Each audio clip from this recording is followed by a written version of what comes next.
Hello and welcome to Penguin Live from London. Thank you so much for turning out for this. Thank you for supporting Live Magic. I'm your host, Dan Harlan, and we are bringing you the best talent in the entire world, and today is definitely no exception. As a matter of fact, the guy that we have with us has redefined magic in the 21st century, taken the magic world by storm, and he has embraced modern culture and brought it into magic, and we love when that happens. And there are millions of people around the world that love this man. As a matter of fact, let's see, tell me again quickly, how many millions of people have seen his show? It's been in 180 territories that it's been broadcast, and 260 million viewers have seen him over the past few years. And that's the thing. As far as magicians go, it seems like he has skyrocketed to fame. Now, he has paid his dues and worked hard to get to the position that he's in, but you probably only saw him hit the scene maybe, about 4 or 5 years ago. But he did it with such an impact. Well, I could go on gushing all day long, but that would keep us from getting to him. So please welcome with me here, Dynamo! Hey, man. How are you? Good, man.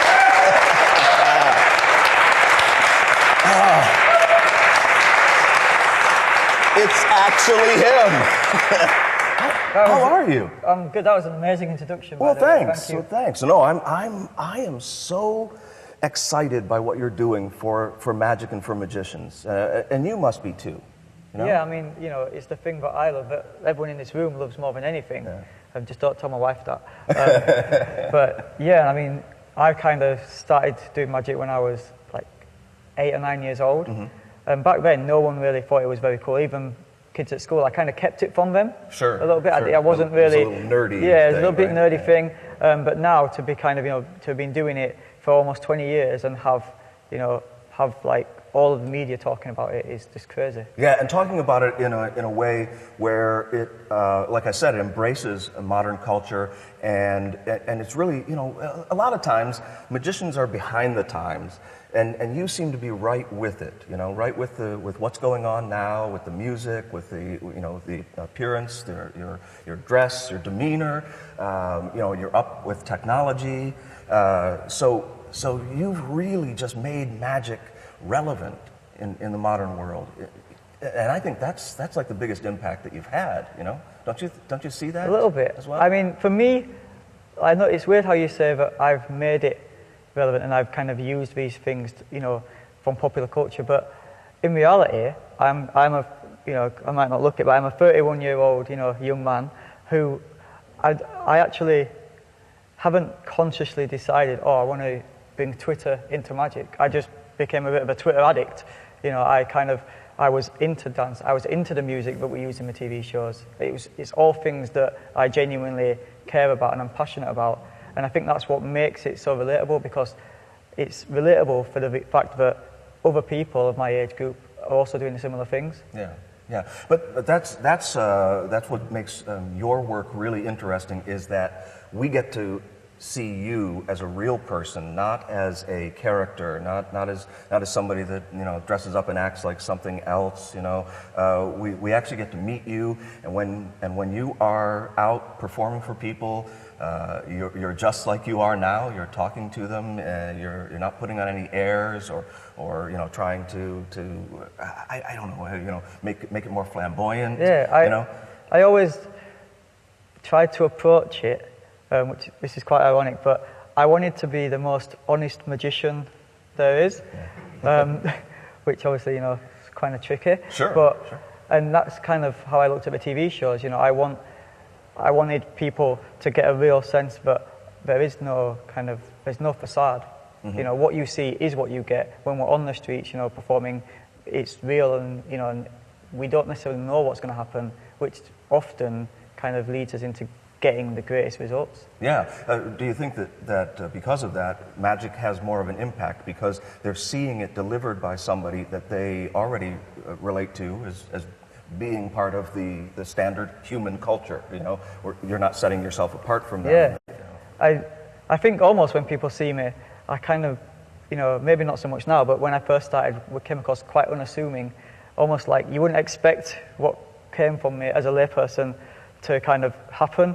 So they're already looking at me like an underdog. So I'm already kind of in an advantage situation, which usually, when I first started doing magic, you know, I always thought I needed bigger hands, or I needed, you know, I always thought I needed to kind of be different. But then over time, as I've kind of matured, I realised that it's all these differences are what make me unique. They're what make me stand out. So, you know, when I do this stuff, it really does take people by surprise. And I think the element of surprise is still the most powerful thing in magic. I think it kind of gets forgotten a little bit, and especially in this digital age where everyone wants something just to happen in an instant.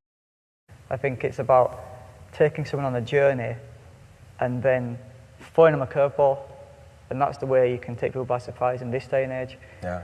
So yeah, I think it's a. I also think, just to interject there, that the journey that you take them on starts from a place that they can relate to, which makes a huge difference, so that they come along willingly on that journey. Yeah. And then you throw that curve in.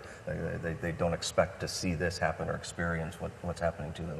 Yeah, you don't want them to know when the magic's going to happen, or even when the performance starts or ends. You know, there's so many performers I've watched over the years who are amazing, and the magic they do is incredible, but it's like they'll be chatting to have a normal conversation like this, and all of a sudden, so when my grandfather, he got me a watch, and you know, it's kind of, you see the moment they turn on, and that's when you know someone is acting. But if you look at the great actors like Brad Pitt, Tom Cruise, you know, all these guys, I think you don't necessarily know when they're performing. Like Sacha Baron Cohen, when he's Borat or when he's one of his characters, he's constantly in character. Yeah, he's immersed in it.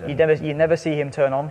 Right. You know, maybe his wife might see him turn on, or maybe it's the other way around. But you know, so for me, it's like I have found over the years that, you know, especially with lay people, I'll just be kind of, you know, I'll be queuing up buying some food somewhere, and I'll drop a coin, and everyone will look at me as if I'm going to do a trick. But you know, like, you know, which I think that kind of shows that it's worked. This whole persona of just constantly being able to do magic anywhere, anytime, with anything, and that it's not an act. Now, do you carry things with you, and do you do any magic out and about anymore? Oh, all the time. I made a conscious effort about 3 or 4 years ago. In fact, you know, I maybe 10 years ago, but then I've kind of started doing it again over the last 3 or 4 years, of not carrying props, so that when the occasion does come up where they want to see something, I have to improvise, because I think it's good to challenge myself. And I spent like, I think I went through quite a few of your VHSs. Yeah, sure. They're like all the Pack Small Plays Bigs and all the impromptu. Dan Harlan's Impromptu Magic. Get it at Penguin Magic. Wow, yeah. But yeah, like thanks. I went through. That's enough for us. I went through all of those. I went through the Tom Mulliker set. Great set. He did some incredible stuff, and even is it Martin Gardner's Encyclopedia? Well, that's how I started magic? to learn impromptu magic, and you know. So I literally, you know, and I guess you guys probably all know this, but if, my go-to effect is probably Will Houston's Freak. So, you know, I've definitely got my £20 worth of DVD value from that. That one's, like, I think, you know, if I'm going to kind of give up this persona that I can do magic anywhere, anytime, with anything, then it was only right that I put in the work to try and be able to improvise and think on my feet like that, so that at a moment's notice I can do something. Yeah, I'm a firm believer in the same thing. You got to have a really sound foundation. So when you were starting out, did you start out like most kids, get a magic kit or something like that? I didn't actually. Yeah. How did you what was your introduction to magic? My grandpa used to do magic for me, and he had this little booklet, and he didn't show me it for years. Like for about 4 years, I thought he was like he looked a bit like a wizard, my grandpa. So I really thought he was a wizard, but a cool one. Yeah. And he'd always, at the weekends, whenever I'd see him, he'd always show me like one new effect. he did this thing. Do you remember passe matches? Yeah. Oh, yeah. Yeah, that was the first thing I ever saw. Passe matches was essentially a green matchbox, or it was actually a green drawer and a regular matchbox, and then a red drawer and a matchbox sleeve around it. But when you pushed one side through, the boxes were gimmicks so that it's like a triangle shape. Like when you push the drawer closed, it comes down like this and it reveals that it's red. It shows you how it should be. But then when you open it and look through the hole, it's kind of, the thing turns over like a triangle, so it reveals a different colour. So it looks like you're putting, if you open it up and say, right, take all the red matches and put them into the red box, and you show them again, you put all the matches in there, and then you close it up, and then do the same with the green, and then you snap his fingers and the matches change places apparently. But in reality it was a way of, showing the boxes to be of different colours. The exterior changed, but yeah. you weren't aware of that. That gimmick, I haven't seen it used since then, so I'm sure someone's going to revamp it now. Yeah, there you go. So somebody will go back in and figure out how to apply that was the it. first ever piece of magic he showed me. And as a 7-year-old kid, for 3 years I didn't have no clue how I managed to get those matches to change places. Yeah. And then eventually I found his book. He had this booklet. The grimoire of secrets. Yeah, yes. He had this booklet called Magic Books by Post. Has anybody ever seen that? It was a little white, like A4 kind of booklet, and you'd get 1 cent each month, or he'd get 1 cent each month, And inside, was like Eddie Gibson coins. I think Pat Conway. Pat Conway, I think, was the guy who made all of the matchbox, like the rising, elevating matchbox and the passe matchboxes, and he had like all these different matchbox effects, and like they were in there, and like there was all of the tenure effects, and then they also had these things called abracadabras, which were little blister packs of like you'd get 3 shoelaces and it'd be Professor's Nightmare. Yeah. You'd get like a paddle and stuff like that. Sure. So when I got to the age of 11, I was getting a bit of trouble at school and I wasn't really fitting in. So he started to show me some magic stuff and gave me some of these abracadabra sets, these little things to do at school to make me fit in even less than I already did. But it best kind of intentions, right? Yeah. And then I kind of learned stuff about like Georgia Magnet and kind of the kind of more physical stuff, because I was really small. I'm not much bigger now, but I started to really learn how to take all my disadvantages, I've got quite a lot, and flip them around to make them work for me. And it wasn't the easiest thing, sure. But now it's kind of, now I look at all them flaws and all those disadvantages and realise, but they were kind of a blessing in disguise. Yeah. That's quite a process to go through that. Was part of that when you started to get the nickname Dynamo? How did that come about? Did that help, or did that help to identify you, or what was the origin of that? So the Dynamo name came.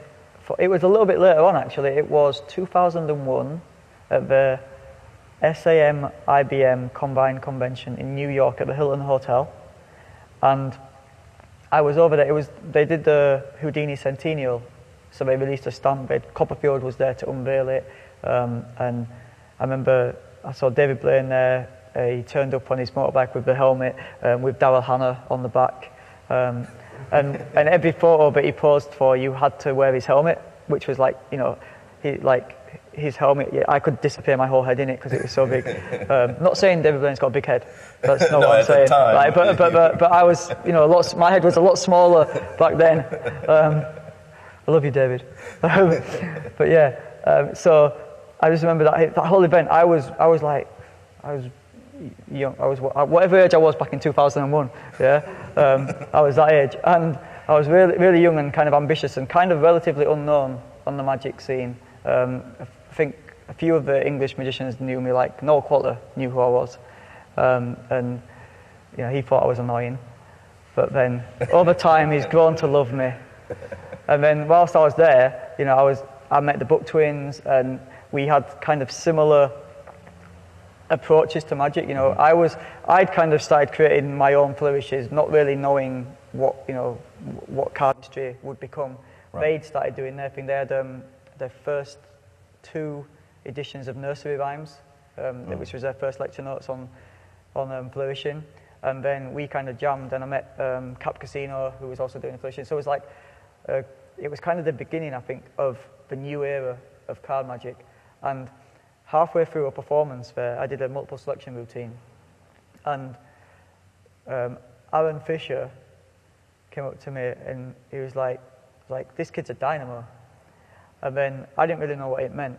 So, I kind of went to my friend and goes, is that a good thing? Yeah. I thought, is this an American term? Is this like, I don't know, I'm from Bradford, I didn't go to the best school. But like, he came up to me and said that, and then later on he got talking to me, and he actually said that he'd heard of me from Paul Wilson, who called me Dynamo the Dynamo kid behind my back, but not in necessarily a bad way. It was just like he said, whenever he'd talk about me, about my flourishing and stuff like that, he'd call me the Dynamo kid because I never stopped. And then Aaron Fisher and Paul Wilson still argue over who actually gave me the name. So Penguin viewers, the answer is up to you. Yes, but here for Aaron Fisher, and vote here for Paul Wilson. Paul Wilson. And then whoever gets the most votes, we choke them. No, sounds to me like Paul Wilson. Since he kind of coined it and Aaron delivered it, they both get the blame and the credit.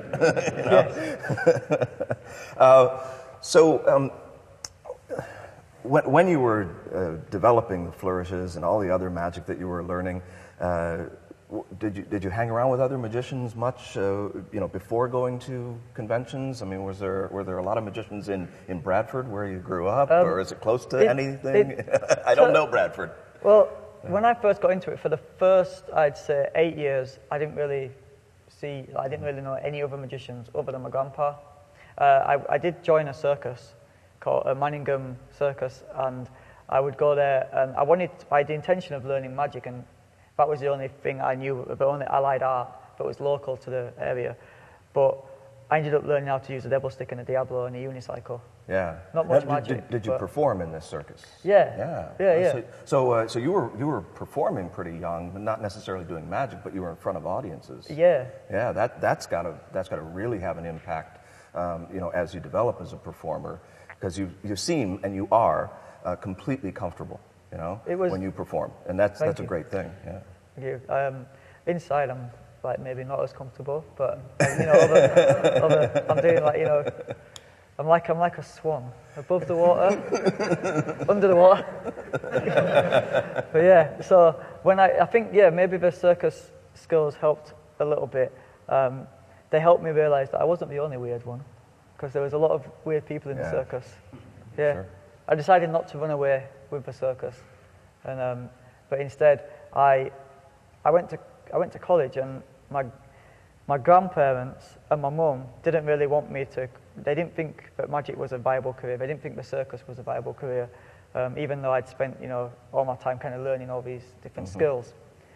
So they ended up not forcing me, but coercing me into going to Batley School of Art and Design, and I started to learn how to do media studies like video editing.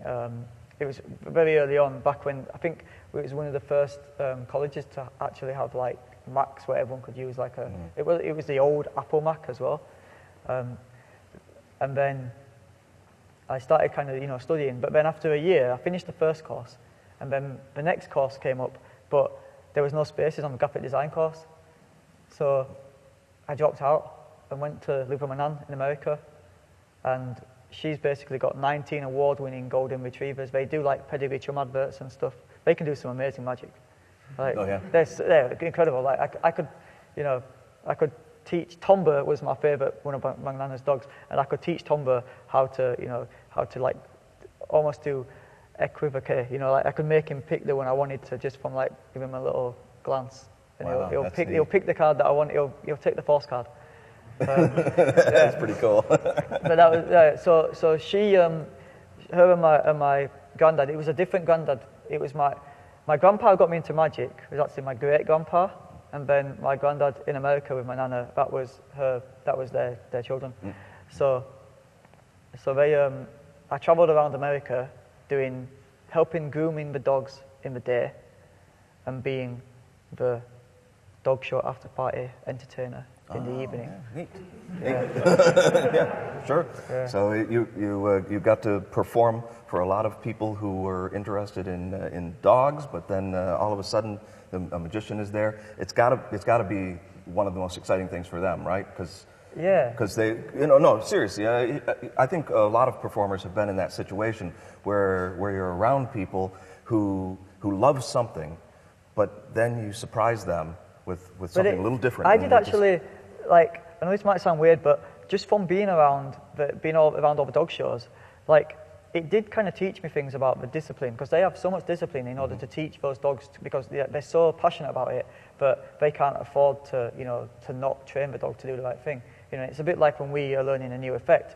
If we don't take the time to master the move, then we'll get spotted. If they don't take the time to use the clicker to get the dog accustomed to following or doing the jump through the hoop or whatever it is, then then for them they'll be embarrassed in front of a room full of people who, there's about as much politics in the dog world as there is in magic. It's like so so you can only imagine. And from that, it did kind of get me into a bit of a routine to structure the way I practice and stuff like that, and the way I rehearse.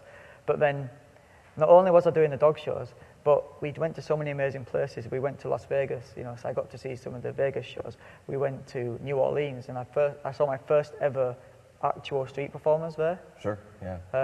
Did you see Warpo? Do you remember who you saw? Because Warpo is one of my I don't know the names of any of them, but I remember I went to, I'm not sure if it was his shop, but did Doug Conn have a shop?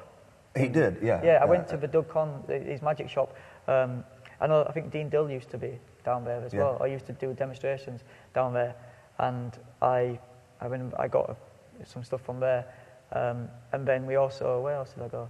I went to Gatlinburg, where I first saw your lecture. Like when you first kind of put Crazy 8 on the market, and I met Robert Morland there, who was an amazing magician. Who else was there? Mike Brewer, I think he was there. I remember that was my first experience of an American kind of magic convention. Yeah.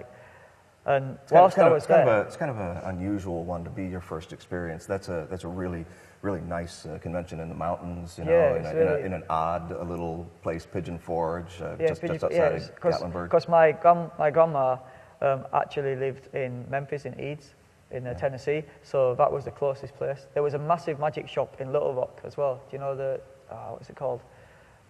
Is it Joe's Magic Tavern or something like that? It's much better than it sounds. And I went there. Like my nana and my granddad in America, they really embraced the magic. They would take me. They would drive all over the place, take me to different magic shops. And I was kind of learning. I think I probably learned more about magic in about 8 months living in America than I have, at such a fast pace. Sure. Because I came back from the States, and initially I was going to go back to college and try and do the course that I couldn't get on to. But I came back thinking, you know what, I want to make magic my career. I want to make a living from this. And I'd seen professional magicians in America. I'd seen how they worked the tables. I'd seen how they got bookings. I kind of studied that. And, I came back ready, to approach magic in the UK in a completely different way. Because I'd learned how to do it how the typical magicians would do it, but I'd also kind of put a plan together to approach it in my own way. Mm-hmm. And what was the plan in general? What did you take from that experience, and maybe just a major thing that you can tell people, this is what I changed from what I learned that helped me to be who I am. So what was it? The first thing that I realised in the UK, we have more of a pub and clubbing culture than a restaurant culture. I think if you ask any guy in this room, there's not really many women here, but yeah, if you ask any guys in the room who will meet up to have a jam session somewhere, they're more likely to name a pub or a pub, and then then usually later on in the evening after jamming about and doing magic amongst each other for a few hours, then you all after everyone's got a bit of energy in their system, they decide they want to take it to the clubs to see who can do the most magic on the most girls. That's generally how it goes down I think in the UK. So I realised that in nightclubs you can't use a traditional patter. Often, like most nightclub performances, if you're trying to do, there's mentalists in this room who might have a better experience than me, but if you're trying to deliver a piece of verbal magic in a club, it's more like, I need you to pick a card. Yeah, what? Get it in your mind, so it's really, it's a real difficult situation. So I realised that, it had to be visual. Yeah. And that's where kind of the flourishes came in there, because with flourishing, it's super visual. You can almost do it to music. I mean, if you look at all the videos online, they're more often than not choreographed to music anyway. They're like mini music videos. But then I also had to make sure that the magic I did was streamlined and very, very, very direct. Mm-hmm. It couldn't have, it could have multiple phases, but it had to be very simple phases. Like, it had to be, okay, so a coin vanishes, and then a can comes out of his shoe, and then the coin is inside the can that was in his shoe. It has to logistically make sense just from being able to see it. Mm-hmm. So that if it was in a music video, for example, there's nothing you have to explain about, why it's there. Yeah, you have to. It's almost like for want of a better expression, it's almost idiot-proofing the magic. Yeah. So I knew straight away that my choice of material had to be different from what I might have watched on the DVDs and the VHSs that I was learning from and the books that I was reading. Mm-hmm. So in a way, I think for the first few years, it made my performances to be quite mute. Like, I didn't really say that much other than what needed to be said, which I think originally a lot of magicians thought, well, it's got no presentation. Mm. But in reality, that was the presentation. The presentation was almost more like method acting, like it was, gestures and big movements and small movements. And like, whilst I was in the States, I watched probably the most incredible lecture I've ever seen, and it didn't really teach any actual magic or any effects, but it was Apollo Robbins' lecture it was more about movement and about understanding people, and even simple things like, I hope Apollo doesn't mind me explaining this little thing, but just simple things like, if you move your arms in an arc, then it's like in an arc as opposed to in a straight line. It's going to make people, like, you can do a move in an arc cleaner than you can do a move in a straight line. People's eyes follow in straight lines where when it's an arc, then it blurs the vision a little bit. And it was all simple things like that that I learned from, and I took and kind of put, I do flourishes, but I'll incorporate a pass that's built into the flourish, so that where, in the club, because they can't hear me speak and I can't misdirect them with patter, I had to misdirect them with body movement. So they'd be burning my pass if I wanted to do a pass. So I'd have to do something flourishy, so that they're like, and then they're like, hit their friend to what, you see that mm-hmm. crazy spinny finger thing, and then you do the pass, So it was utilizing the flourishes, which at the time a lot of people were saying you couldn't combine flourishes with magic. But I think the misunderstanding was that you could combine the two as long as the moment of magic was separate from the flourish. Mm-hmm. So you could do a crazy flourish to shuffle the cards, which keeps the person's attention while you can't speak to them verbally to give them some patter, to keep them interested. So you hit them with a bit of eye candy, but then at the moment of magic, you hold really still, and it's just a snap of the fingers mm-hmm. or a tap of the deck. And that's a fascinating difference, because most people were trying to incorporate the magic in with the flourishes, and it just came off like juggling. Right? Yeah, and I think that is the slight kind of, it's like a misunderstanding, because for people who don't know about, there's lots of magicians who don't do flourishes, they don't do cardistry, and they don't really understand it. But then there's quite a lot of magicians who do cardistry, but they also don't understand how to make it magical, right? And I think the fact, because I did the whole circus skills workshops, and I did, I kind of did stuff with the Manningham Circus, it allowed me to know the difference between juggling and then there was, when you do like the Diablo and when you do the juggling and stuff like that, there's certain elements of it that are like, there's different, I guess there's different ways to do it, but that's the word, different intentions maybe? Not intentions, no. There's like we have certain tricks, and there's different types of effects. Like we have mentalism and stuff like that. There's different types of juggling, right. Which some, like contact juggling, for example, it looks more magical and mystical, and it's less about the hand-eye coordination skill, because it's more about the static, like being still. Control. Yeah, right. about control. Sure. So because I'd learned quite a few different juggling techniques, I knew how to separate the juggling-esque, very, very visual moments with the stillness. And I thought it was that stillness that I think is the most powerful part of the magic. If you think of, like, I don't know if that made sense totally, but if you think of Paul Harris's Art of Astonishment, I think the moment he was talking about is the moment where you pause just before they're about to turn over the top card. You've just done a double lift, sure their card's not there, and then it's like,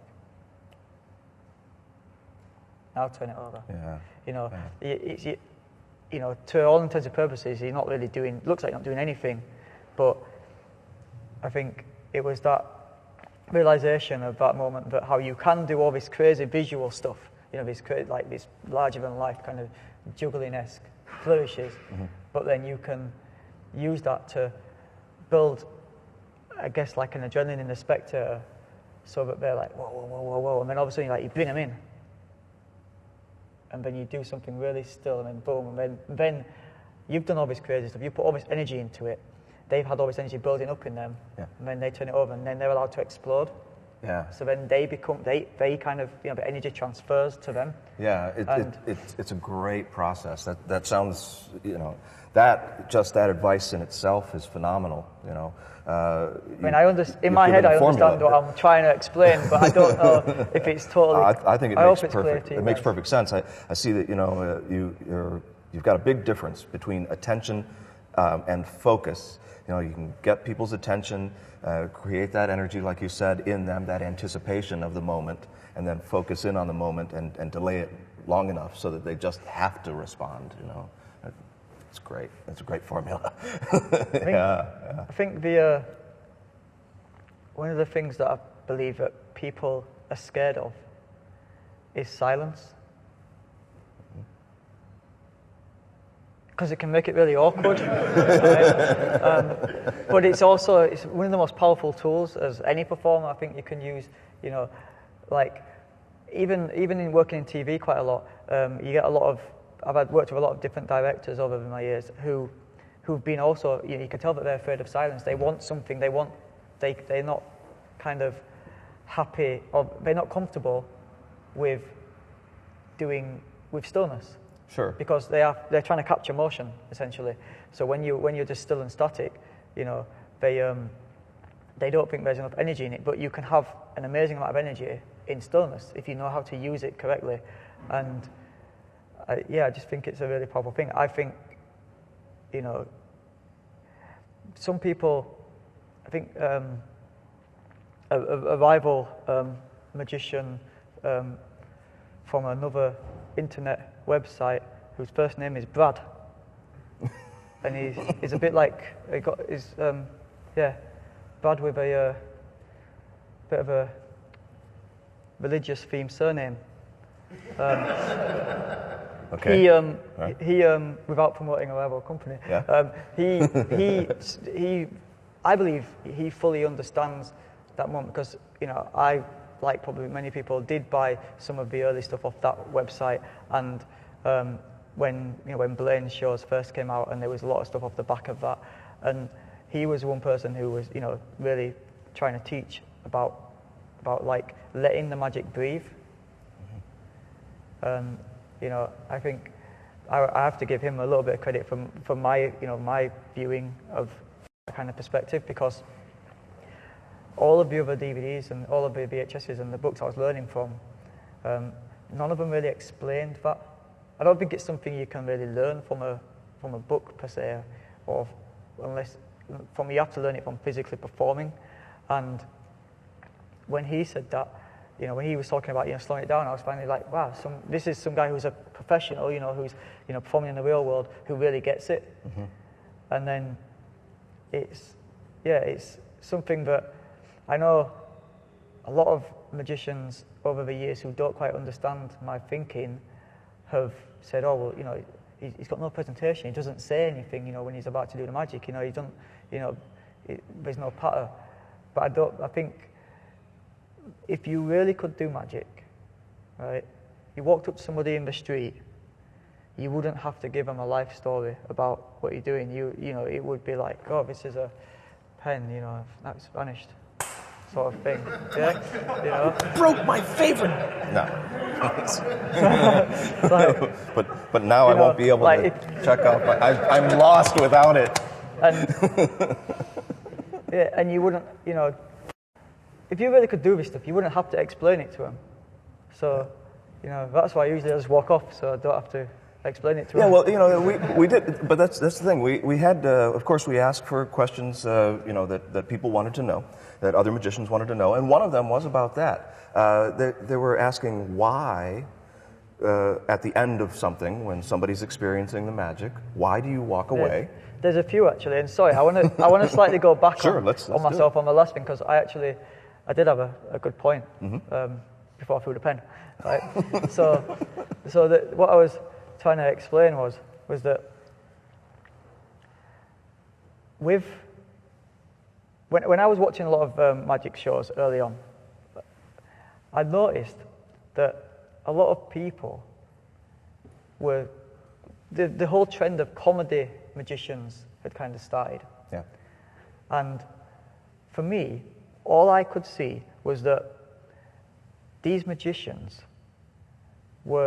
didn't believe that the magic was entertaining enough in itself to stand alone from the comedy.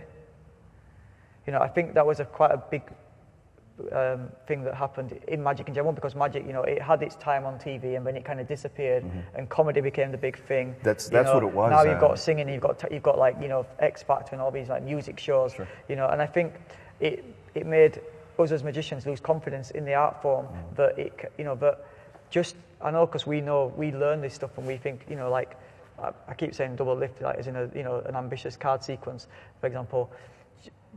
To a lay person, to someone who's not, in the know like we are, you turning that card over and their card now being on top is amazing. You don't need to give a joke about it. You don't need to say anything funny. You don't need to do a song and dance about it. You don't need to do anything, because they can make up the rest of their magic in their own heads.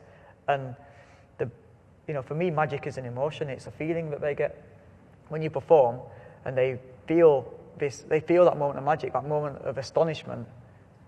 That it doesn't matter what else you do after that. Like once you've got that moment, then you've got to let it breathe, and and that's the thing about when I walk off after doing an effect. In particular, when we're filming, I find that if you stand in front of, so if I did some magic for you, and you're right in front of me, and then after the effect I just kind of stayed there, about a few things are going to happen. One, you're obviously going to react, yeah. But then, because I'm in front of you, your next reaction is, how do you do it? Or you got to tell me how to do it, yeah? Or is it real? Or so then there's all the questions, and then there's also a slight bit of fakeness, because then you're in front of me, I'm in front of you, you're looking at me, I'm looking at you. We're both really good looking, right? And there's that moment. It's like, well, now in your eyes as a layperson, you're looking at me like I'm like a god with a little g, yeah. And so there's a slight kind of, it's weird. We as magicians, we will never probably understand that. Well, probably the first time we got into magic is the first, when we first saw an effect and witnessed that moment of astonishment for ourselves. That's when we felt it, but then from when we started learning magic, we'll never probably feel that same moment again, ever. I feel sad for us. Right? I do. So, you know, sorry to bring the mood down on everyone, but you know. But it's something we have to live with. You yeah, know, it really is, and I think it can become really awkward, because if you stick around, well, you know, they just want to see more magic, which is fine. But then, you know, if you've just done your best trick first and you can't top it, it's only going to go downhill. You know, you're only going to keep shattering the illusion. So, you know, I do have a bit of a rule of three whenever I'm performing, you know, to a group. If I'm ever doing walk around, you know, I'll do 3 effects, and I choose them in ascending order, you know, of what's the strongest, and what's the biggest crowd building. You know, it starts off as something that's one-on-one, then it goes something that uses 2 people, then usually it's a more involving piece of magic, and then you leave the crowd. My grandpa always told me that as a performer, I should always be the first person to leave my audience. Because if someone leaves before you, then it means you're doing something wrong. Yeah. Nobody leave now. And so, yeah, I think just like having those, like, that set rule of just doing 3 effects and knowing the order of effects you're going to do, and then knowing when to leave. Not only leaving the audience first, but knowing the right moment to leave is important, and it can then lead to an even greater reaction, because people, when you leave, and we've you know, this has become like something I've used in my TV shows for years. When you leave and they think that the camera's not rolling anymore, and they think you're done. When the magician leaves, they think the magic's done. But if, you know, our guy's got the camera just on his shoulder still, you know, then he's still recording, and usually that's when they'll turn to their friend and they'll start to talk about the effect of what's just happened. They'll start to almost create Chinese whispers. You know, the amount of times I've gone back to a repeat booking client, and they've been like, so are you going to do that effect where you throw the card on the ceiling and then the cards separate and the card floats out? Which, you know, I do haunted deck, I'll do card on ceiling, but they've somehow combined the two. So often when they'll talk about the effect, they make the magic even more impressive. Yeah. And, you know, no matter how good we are as magicians, the best magicians are the lay people, because they're the ones who make the magic happen in their own heads. You know, we're artists, and we choose cards as our tools, but or you know, whatever tools we've got in our arsenal to perform magic, you know, they're just vehicles to get to a destination. And I think that destination should be leaving someone in complete astonishment. You don't have to make them laugh. You don't have to make, you know, you want, as a magician, my job is to make you guys freak out or be gobsmacked. You have to be astonished.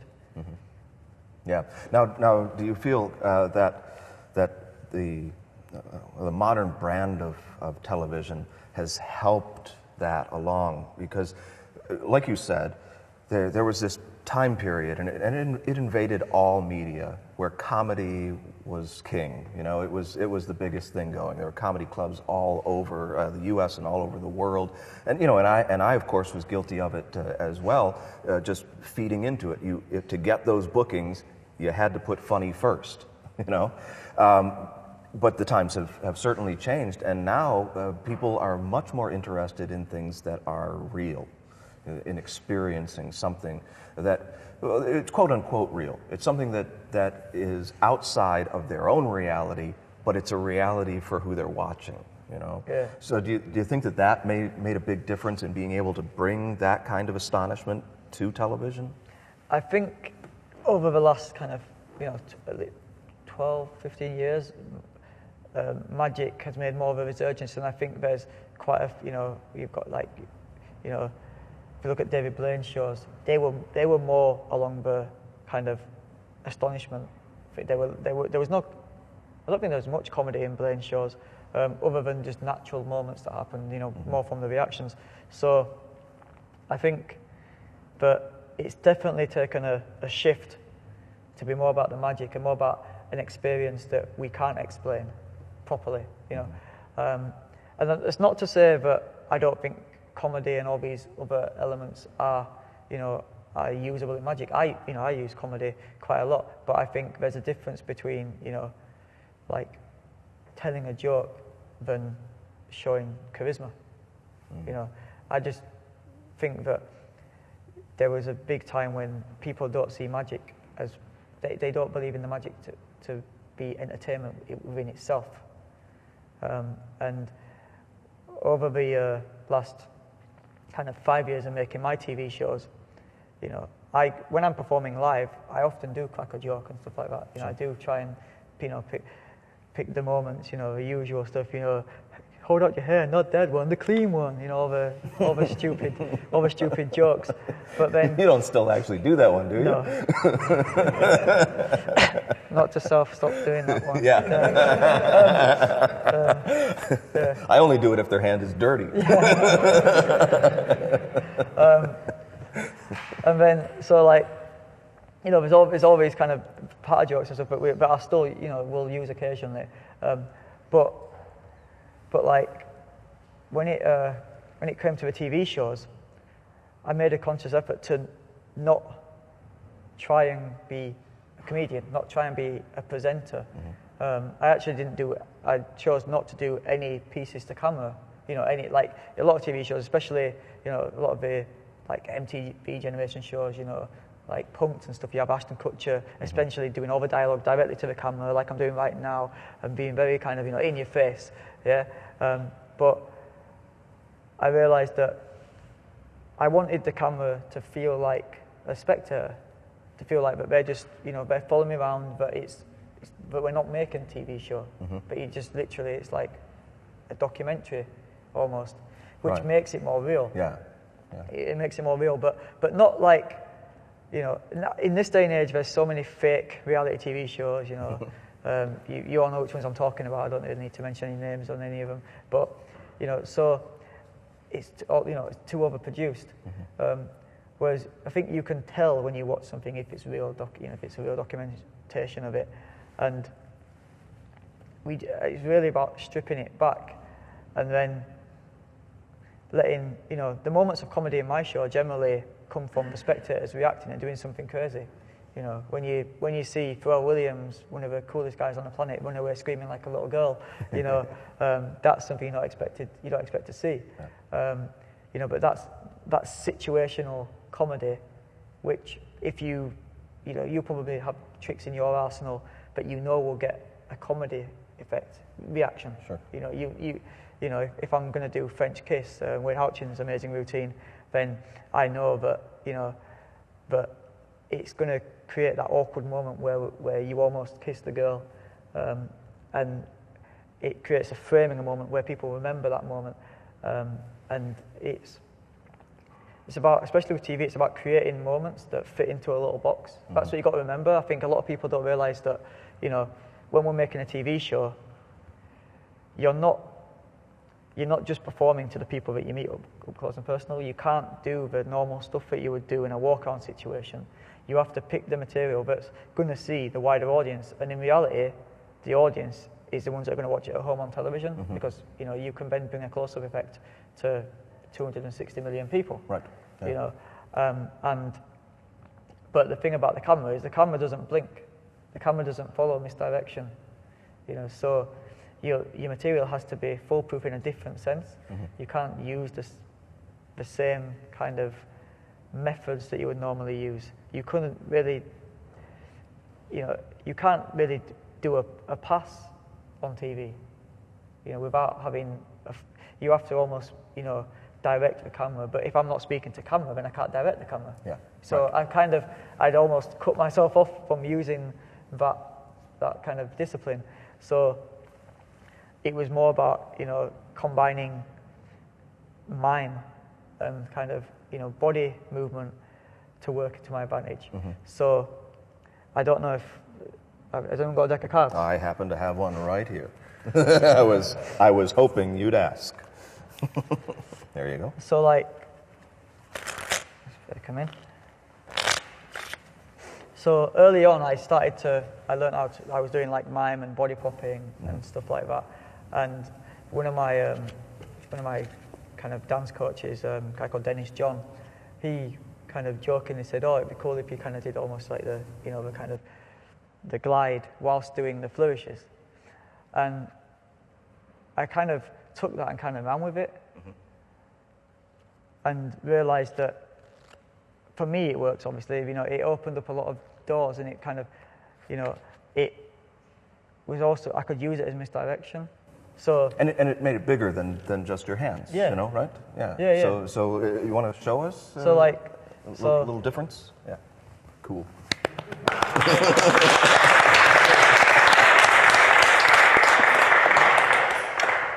So like if I was to, I don't know, just take one out. Just remember that, show it to the cameras, show it to Dan.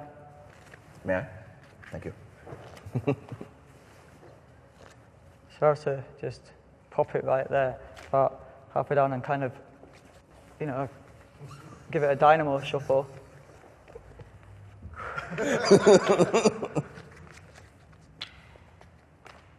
Like that. Yeah. Right? Wow.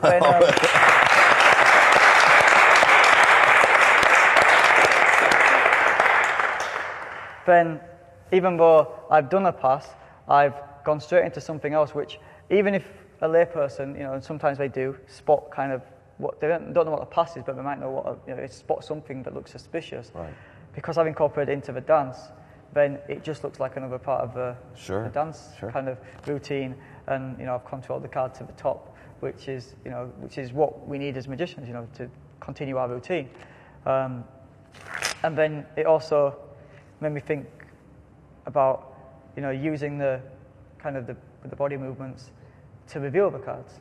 So if I hit this first take, I'll be very happy. Cut that line out. So then if you want to reveal the card. Oh, so close. So then, you know, with all the dancing, with all the kind of different revelations you can do, I decided that you could reveal cards like that.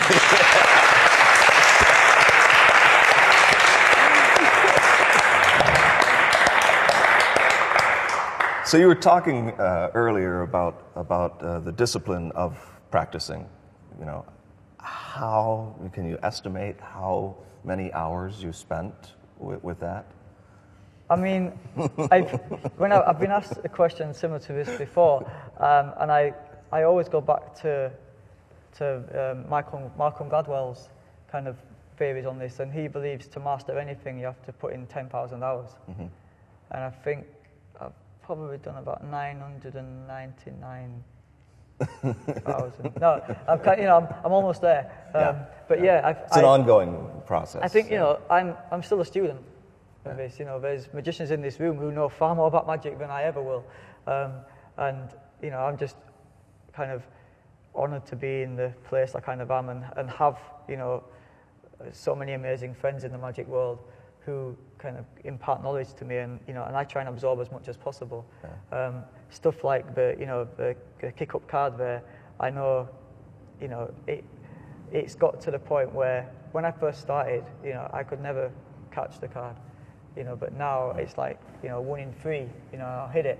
And more often than not, I hit it actually nowadays. It's not, now I actually know down to the science of, you know, if there's air conditioning in a room, I know which angle to flick the card out to counteract the air conditioning. I kind of, it's not like, I've done it enough for it not to be a fluke.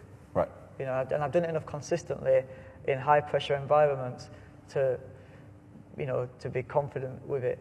And to actually use it, you know, at live gigs. You know, it's one of my multiple revelations that I always go to, and I think because I use it in the real world, like at the end of the day, if you don't catch it, unless there's a mine on the floor, no one's going to get hurt. And it's, you know, it's like as long as it's the right card, you know, you've still got the out. You've still got, like, you know, it's like boom, and your card was 6 of hearts. Turn it over. Well, yeah, you know, right. like whatever. Yeah. So, you know, I think there's that one thing that I think should be shared to magicians first starting out, and is that I don't really care or worry about a trick going wrong in front of a spectator, because, like I say, at the end of the day, what's the worst that could happen? Oh, one person might think that, oh, he messed one up. Like, it doesn't, you know, I think, you know, I get a lot of young magicians, you know, that I meet asking if, you know, they're scared about performing because what if it goes wrong? Mm-hmm. But what's there to be scared of? You know, I never really understood the fear. I mean, you know, like when I was, you know, levitating above the shard, like 1,016 feet above ground level, you know, I did shit myself a little bit then. Yeah, of course. You know, but that, you know, that's. But that helicopter was getting mighty close. Yeah, the helicopter was getting too close. This was my airspace, and he was invading my airspace. Oh, yeah. But I think, you know, there's nothing really to fear. I think if you have no fears, then nothing can really touch you. And in regard, you know, when it comes to, you know, doing close-up magic, you know, and street magic, I'm not scared, and I think that it took me a while to realise that, you know, I think my manager Dan and I think probably Noel Qualter, who's here, and Harry and Luke Jamay, who've probably seen me over the years. If I can think of an example of myself, right? Like there was I did the International Magic Convention competition. Yeah. Some people are already reliving this story. Well, I mean, the line from that performance that everyone will always remember is me like this, and then in my head I thought I said it, but I actually said it out loud. I just goes, "Oh, it snapped." And it was yeah. So I literally said it out loud. It snapped. Yeah. And the glasses didn't float. I kind of totally threw myself and ended up not finishing off the act. Yeah, right. Whereas, and I remember I was talking. Paul Wilson was in that same competition, and I was really kind of, you know, I was like really disappointed with myself. Mm-hmm. And I was talking to Paul Wilson about it, and he goes like, you know what, like he goes, can you show me the rest of the act? And I did. I kind of performed the rest of the act, and after doing that, I realised that it wouldn't have made no difference because the levitating the sunglasses part was only a tiny. It didn't actually matter to the next effect. Yeah. No one even knew that they were supposed to snap. It could look like I just dropped the glasses because it was only for a gag. I think I remember saying that you know, yeah, the exact lines were so. You know, I told my mum I was coming to perform in this competition today, and I said I was really nervous. And she says, "Don't be nervous, Stephen. Just picture all of the audience in their underwear." Oh, right.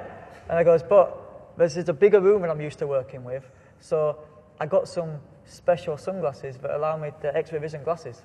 So I got these glasses, I took them, and they're actually amazing. Watch." And they were supposed to float around and up onto my face, right? But then it went snap. And rather than just pick them up and put them on and do the whole X-ray thing, because that levitation was only like a 2-second part of the act and it wasn't actually relevant. It was just me showing off because I thought I was really good with threads. And I could have just continued. And after the conversation with Paul Wilson, and from kind of that moment on, I started to think about magic and the fear of it more differently. And I think, you know, with competitions, you have, you know, you do feel obviously you are naturally being judged. Yeah. It's a bit more of the pressure being on when you're in front of people that do know that it snapped. You know, they know it and you know it. Well, that was the thing. So I was in front of a room full of magicians who all knew what the effect it was because You're Gonna Seeker's got really good advertising. So like I don't know why I was so worried about it, and after that, from that day on, I've kind of never really had a fear about the magic going wrong because after that, nobody came up to me at things saying, you were rubbish, that thing snapped. Everyone came over, everyone was very positive, and they were talking about other elements of that act that they liked. You know, they liked the 4-card production, they liked certain, you know, they liked the tournaments card that I did in the routine. You know, no one really mentioned the bit that went wrong, and you know, your act is bigger than one than one tiny piece. And I think, no pun intended, that, you know, as magicians, we're not one-trick ponies. No. And it's that whole thing, even with a layperson, you know, like, I've had occasions where the media have tried to kind of rip apart what I do, or try to rip apart my effects, but then, like, it's not like I'm an athlete, yeah. It's not like I play tennis and I keep going out. Or not, it's not a better analogy, because my manager's a big boxing fan. He always uses boxing analogies, so I'm going to take a boxing analogy on this.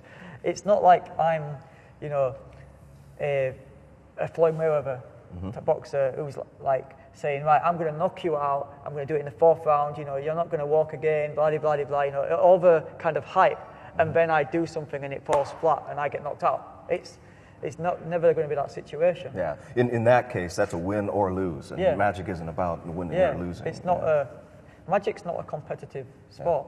Yeah. Right. You know, I was doing magic competitions and I learned disciplines from it, but it's not. But you know, the only competition that we should have is ourselves.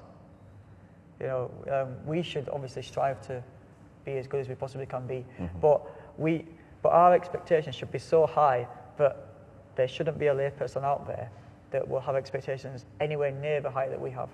So that way we're always going to be far better than they expected. Yeah. I'll tell you what, let's see if anybody here has any questions.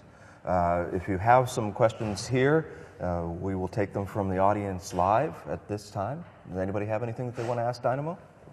Yeah? If not, I'll just continue with ones I have prepared. Do you have a question? Yeah, if you wouldn't mind going to that microphone right over there, just so we can hear you. All right. So when you're out and about, do you ever get people thrusting things in your hands like a phone and a bottle saying, can you put that in there? And how would you deal with that situation? Well, apart from putting a phone in a bottle. There's, because I'm in a very fortunate position, right? Generally now, when people book me, and you know, through you know, off the back of the TV shows and stuff like that, I will know more often than not what effects are going to get requested. You know, like a DJ who's up to date will know which songs are going to get asked for the most, so he'll prepare for them in his DJ bag. Whereas, so with a lot of the walk-on gigs I've done over the last couple of years, since I did Phone in Bottle for the first time on episode 1, I've kind of created many different versions of the Phone in Bottle that can be done in these environments. You know, and if I'm going to do a gig, you know, then generally, you know, I try and prepare to be able to do that, at least do that once in an evening. You know, I've got a version of Phone in Bottle that's now in my like corporate stage show, which I've been doing. But then also, if it's a totally impromptu situation or impromptu-esque situation, I always have a coin in bottle ready to go, and I can always say, well, that phone, I don't want to break your phone, but I can try it with something else. In fact, empty the bottle to make sure it's empty. Have you got a coin, 50p? I'll take it. A good size one, yeah. Yeah, you know what I mean? Like, you know, I will improvise out of it. You know, I like in the same way that like Phone in Bottles gets requested quite a lot. I get obviously asked about levitations, so I've had. In my suit, I had like the Icarus levitation built in there, which is, you know, it's not the highest levitation in the world, but it's a very practical one to have, you know, like, basically, right, there's kind of this expression that I've kind of, my manager said it to me years ago, and I've kind of still, like, lived by it to this day, and it was that, you know, luck is when preparation meets opportunity, right? Mm-hmm. So I know now that I'm going to get people to ask me to do a Phone in Bottle, right? You know, now I can be lucky if I'm prepared to do a version of a Phone in Bottle. You know, I can prepare as much as possible so that if I'm in with a group of people and then this random guy goes up and does ask that request, then to everyone, including that person, if I do something, if I do what they're requesting, then you've got a genuine miracle. You know, they don't know how far ahead that we think. So I think it's worth preparing for all of that, and you know, and I've had to make a conscious effort to prepare for the times that I do get asked to do all this sort of stuff. You know, like if it's not being able to do the exact effect, it's being able to do something close. And that's one thing when it comes to choosing material for the TV shows. I've always tried to do something that, to a certain degree, I can do a version of it live. Right. Yeah. You know, like I can do some form of levitation. I can do some sort of object into bottle. I can, you know, do some sort of like vanish an appearance of something if it's not myself, you know. And then with, you know, because I'm quite fortunate to be able to be in a position where I get a lot of different opportunities come my way. I can pick and choose which ones. So rather than taking every booking that, you know, gets offered to me, myself and my management kind of carefully pick the ones, and we put more effort into doing one specific gig than doing loads of little ones. So we can say, all right, we've got this one in November, you know, and you know, we know that the CEO of the company who's asked them to book me, you know, he's really loves, you know, the Matrix levitation sort of thing that he saw when I was on some TV show.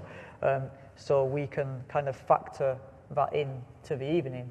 You know, we almost create a bespoke, tailored experience where they feel that they get the magic they want, which to a certain extent, it makes it almost easier for us because we can go to the gig almost just with a set that we know what they want, and we just give them what they want. Yeah. You know? Yeah. And which they can't complain about and because that, they're no? requesting specific things, then we can say, oh well, he can do the Matrix levitation, but you know, it's gonna, you know, that we can basically sell different packages. We can be like, you know, you can do these packages, but if you want bespoke, then you have to pay a bit more, which then allows us, you know, to get the correct apparatus put in there. And I'm also fortunate as a magician to, you know, I can, like, I think sometimes we forget because we kind of get caught up in being the magician ourselves, that, you know, we've all, you know, everyone in here has got friends who are magicians. Like, so imagine that I'm at a gig, right? And you're there secretly as my guest, you know, like the magic you can do like then, it's incredible. Like, you know, you could be loading someone's pockets for me whilst, you know, so it looks like I never come near someone, but yet the card still ends up in their pocket, you know. I think working together with other magicians, but doing it covertly is a very powerful thing to have in the arsenal, and it does allow you to create real miracles. Yeah, yeah. Now, how about, let's talk about working with other magicians behind the scenes, because you've worked with a lot of consultants. What, in your opinion, makes somebody a good consultant for the kind of work that you're doing on television? Well, I think having an open mind and being able to undertake any given kind of challenge, being able to challenge yourself, you know, having an open mind, being able to challenge yourself, because I love it when I've got a consultant where I'll walk into the room and I'll be like, all right, you know, I want to try this, and this, yeah, and they're like, yeah, let's try it. They, you know, like I've worked with people I've tried to work with people and they'd be like, you know, I'd be like, oh, I want to try this, and be like, oh yeah, but well, you can't, you just can't do that. It's not, you know, you can't do it with a pass. If you did this move, then this happened, you know, and I think in order to create new stuff, there can't be any no's. There can only be, you know, failed attempts. But you have to fail, like, you know, the guy, the KFC guy, is it Colonel Sanders? Colonel Sanders, yeah. Colonel Sanders, you know, he tried Colonel Harlan Sanders. Oh, Harlan Sanders, yeah. So you know, the old Colonel, you know, I believe he went to he tried about 600 times, I think, to 600 different restaurants to try and sell his recipe before one of them. Walking around in his white suit the whole time. Yeah. He did. He went door to door in his white suit, trying to have people. So every taste attempt, his you know, chicken. most people would have given up on that first attempt. You know, as every attempt, you know, he probably learned something from it which allowed him to create a better pitch the next time he went on. And, you know, I think in order to be a good consultant, you have to be willing to try anything and be totally prepared to fail and try again. And I've worked with, I've been fortunate to work with the best in the business. You've got, there's some amazing talent, and I'm really standing on the shoulders of giants. There's, I have a few ideas, but it's my magical team. People like Luke Jamay. I worked with Daniel Garcia, Caleb Morelli, Harry De Cruz, B. Smith, like Doug McKenzie, to name a few, Noel Qualter. Like, I've worked with so many people who are just, like, these guys blow me away. Like, I know that I can go to these guys and say, throw out the most outlandish idea, and they'll get as excited about it as I do. And they're willing to, to try and put in the effort. And they don't necessarily look at. There's quite a lot of magicians who, especially with the current trend of internet, selling magic. There's quite a lot of magicians who create things that, almost like they create things to sell, to deal, to be like a magic dealer. Whereas you need to have a consultant who can create something that is real, genuinely real world. Mm-hmm. Like I know Ben here, who he whenever he sends me copies of his lecture notes and his ideas, I know that this material is practical. It's actually, we'll go to a bar and he'll do it on someone so I can see it firsthand. And that's, I need the consultants, and as any creators in magic, you need to be able to make things that are actually not just pipe dreams. Sure. There's been so many times where ideas have kind of just been left sitting there, whereas, for the best consultants, they're the ones who actually action this stuff. Mm-hmm. Yeah. Like some of the ideas require so much setup you can't even move, and then you got to get it at just the right angle. But sometimes it's worth it. And sometimes it's worth it. But sometimes it's worth it. Yeah. But then, I think for me, being able to do this stuff practically, it only helps to keep the illusion alive, because then it means that I can just carry the prop in my pocket, and I can, do it at a moment's notice when a fan asks me if I can do that effect. So, yeah, being able to think, but a good magic consultant also has to be able to think like a layman. I do it myself. I get caught up in the whole thinking like a magician, and kind of sometimes we almost know too much. Yeah. That it's hard to kind of see it objectively like that. But yeah, I mean, like I say, some of the names I mentioned, some of the best in the business. And some viewers may not realize, how much you have to rely on other people. One thing as well. One thing that a great consultant has to be able to do is they have to be able to not have an ego, so that they can give you their baby, essentially. They've created this crazy piece of magic for you to do, and they have to, I don't want to take someone's effect and then not do it justice, or not do it, because I may take something and I think, well, this is really good, but I want to put a flourish in there. But then they've got to be,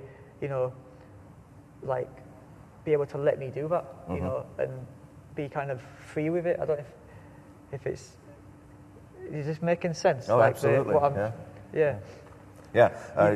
got to be. You have to have the freedom to put your style with it and deliver it the way that you want to, and in what situation you want to, and how you want to incorporate whatever it is that that they've brought to you. You know, we've talked a little bit about close-up kinds of things, but let's talk about the big ones, you know, right? Because every special's got to have something big about it, right? And actually, the first time that I knew of your magic, and many people, especially in America, knew of it, was when you walked on the Thames. You know, right? You're out there walking on the river, and I'm like, man, you know, I don't know who this guy is, right? But he's the biggest thing. You know, he's the next biggest thing. I knew right then and there that you were doing the right kind of attention-getting stunts, where it still seemed very organic, and everybody around was shocked that it was happening. They weren't set up for it. You didn't gather an audience and say, you know, come and watch me do this.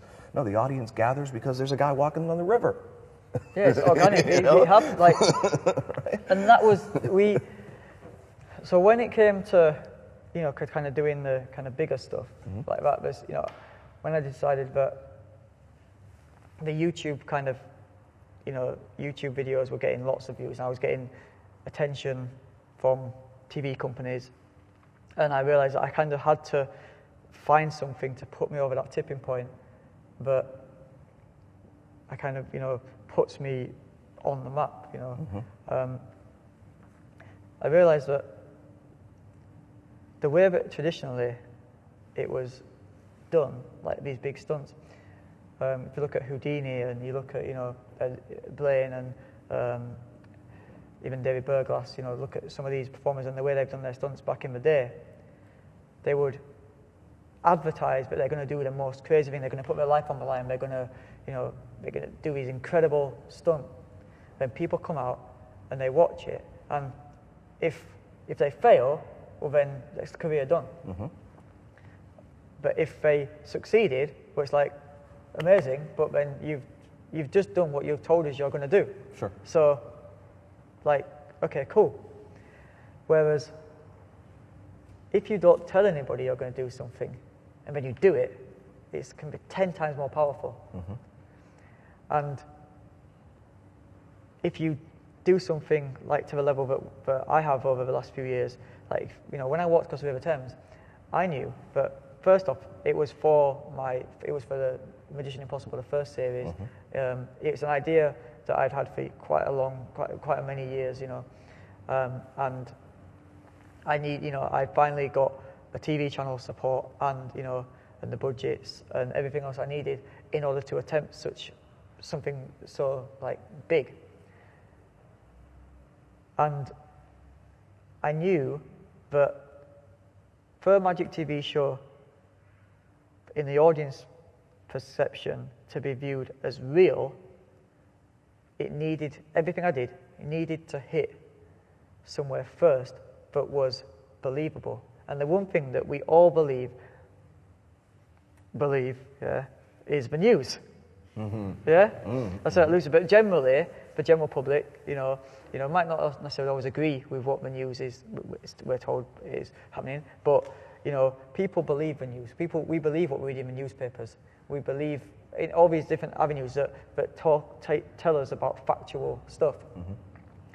So, if before my TV show comes out, I can have a piece of my magic, in effect, like walking across the River Thames, talked about in the media first, so that people see all this news coverage, and then they believe, they have to believe it. You know, like this, you know, this news anchor is telling me that this guy walked on water. There's video footage of it. You know, it must be real.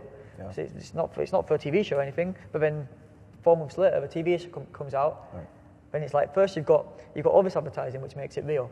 So then by the time the TV show comes on, it's already like ingrained in their mind that, oh, this is a documentary about that guy who walked across the River Thames. And then they're now watching it as a piece of factual entertainment, not a piece of, not a magic show. Right, yeah. So they're like, you know, now in their heads they already believe it. So you're already like halfway there. And then, you know, when you do it on that TV show, it's even better because the only people who actually saw it live were the couple of thousand people that did actually genuinely catch it live. You know, the piece of footage that went out to the press was only like 20 seconds long. Yeah. So you only see a tiny bit of it. So we already know, but we have, you know, we had 11 cameras filming that day, like covert cameras. We had, you know, yeah, obviously I walked, I would have got all the way across if the police hadn't stopped me, but like. But there's really nothing wrong with that, is there? You know, because it adds to the reality of it completely. Yeah, and that's the great thing is that because we haven't alerted anybody, we hadn't like got permissions. It was guerrilla style. Then you get such a genuine raw reaction that you can't fake. You can't fake that. So regardless of how I accomplished the feat, right, it doesn't matter because the one thing we've already got is people already believe that I did it. So when it comes to watching the show now, by the time we even get to the bit where I walk across the River Thames, I know that I've got 25 great pieces of close-up magic, which they're going to see. So by the time they get to that, even if they were skeptical about that one piece, I'll have already got them from the first trick in of the show, the phone-in bottle. You know, it allows you to, you know, to use all the different avenues to my advantage. You know, now you've got Twitter as well. You know, I can, you know, the day I was, you know, levitating above the Shard, I took a picture, you know, and tweeted it saying, you know, the view from up here is great, you know, and then, you know, you've already got intrigue.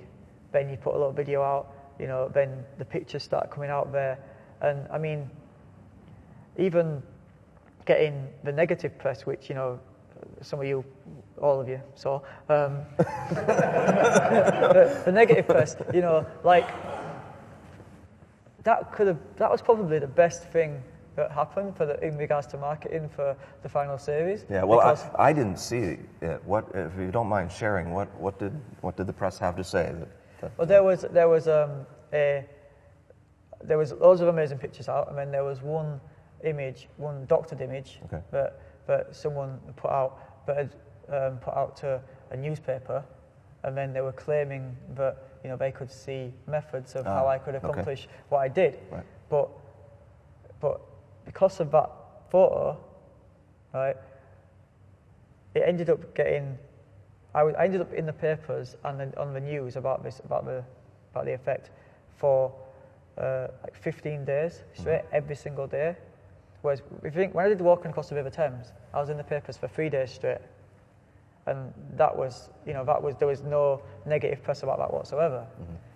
Whereas the Shard levitation had more negative press than anything I've ever done, but it almost, you know, made it bigger. It didn't matter what people thought, because there was, you know, the more skeptical people are, the more people are talking about you, then it is kind of true what they say. Any press is good press.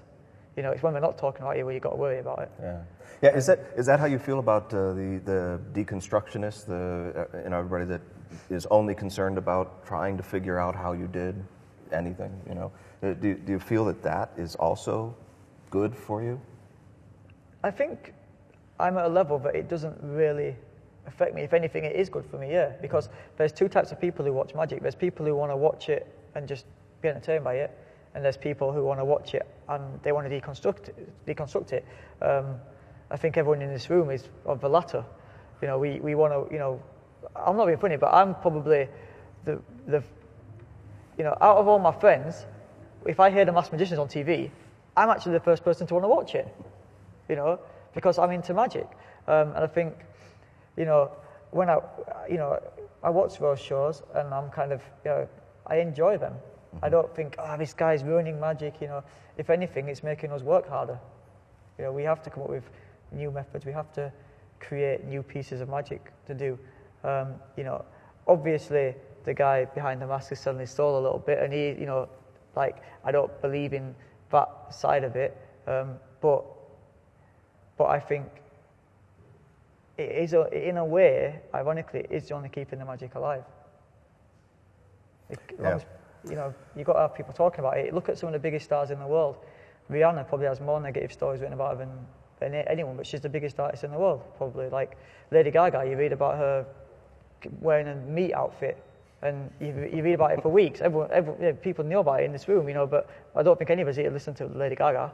So, but the fact that we know this information, it shows that you can use the negative, you can use what people want to work for us.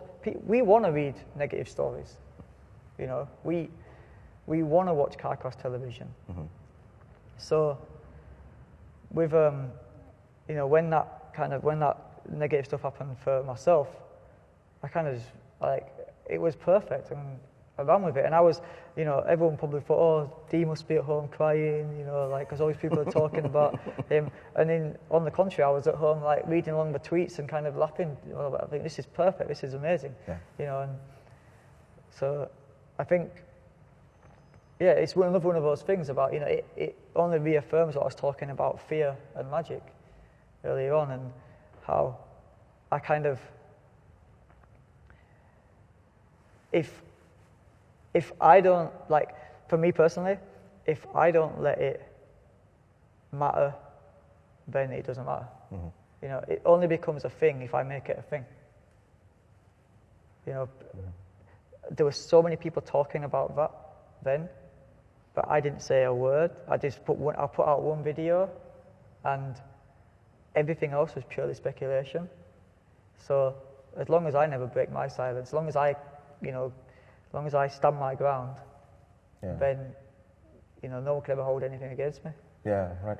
Have you ever had to deal with that face to face with somebody that says, "I know how you did this, and I know how you did that," and how do you handle them? All the time. Yeah. I'm like, "Oh, Wicked, can you tell me?" Yeah. It's funny when you go up to a group. You probably all this. You go up to a group of people and you pull out the cards and they're like, "Oh, yeah, I've seen this one. Oh, Wicked, can you show me it?" I haven't seen anyone do it for me. I want to see it from a different angle. I think we're magicians. We're going to get it. You have to, like I say, you have to prepare for these moments, and preparation is key, and that's why you have to rehearse so much that it looks like it unrehearsed. Yeah. And that's my excuse I use when I don't rehearse. So every performance looks like I'm unrehearsed. But no, it has to, it has to become second nature.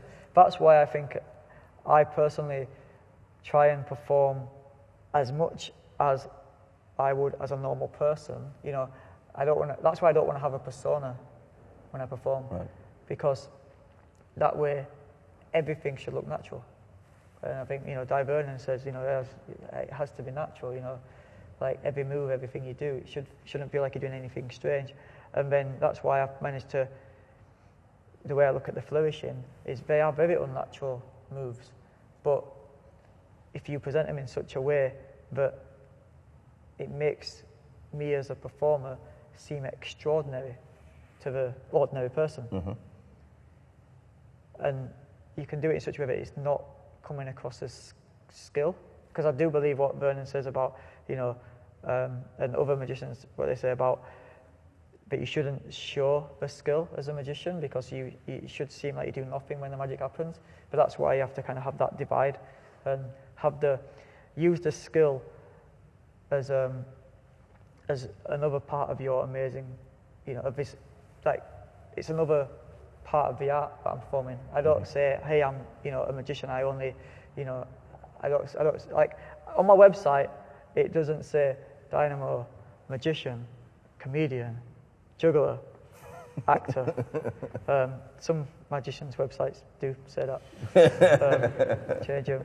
I think it's about knowing who you are. Yeah. I know who I am, and I've never been afraid to just, be myself, even when people have not understood me. Sure. It's good to be misunderstood. It's good to kind of be the underdog and let people. If people don't expect greatness from you, it's far easier to do something that they think's great. Yeah. And and to clarify, you've already made it very clear that you have nothing against jugglers or comedians, actors, whatever. I use all these things in my act. And you use them. I use all these things in my act. But primarily, Yeah, It's got to be magic, right?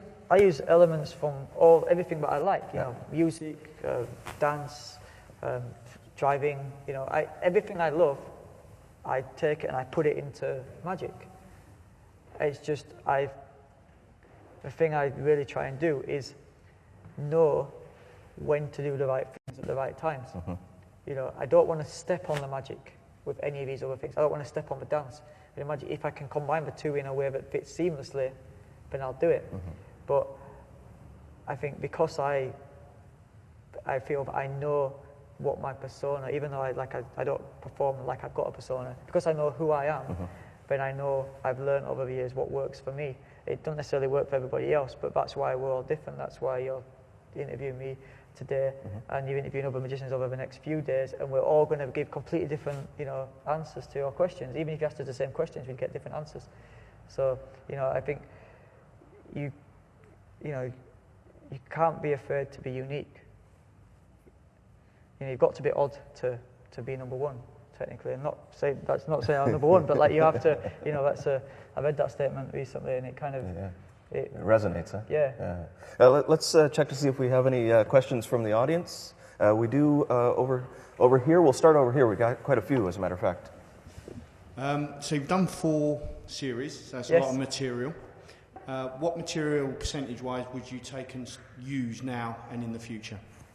Ooh, good question. I would say in my live bookings, I probably try and take about 25% of it, but it's practical.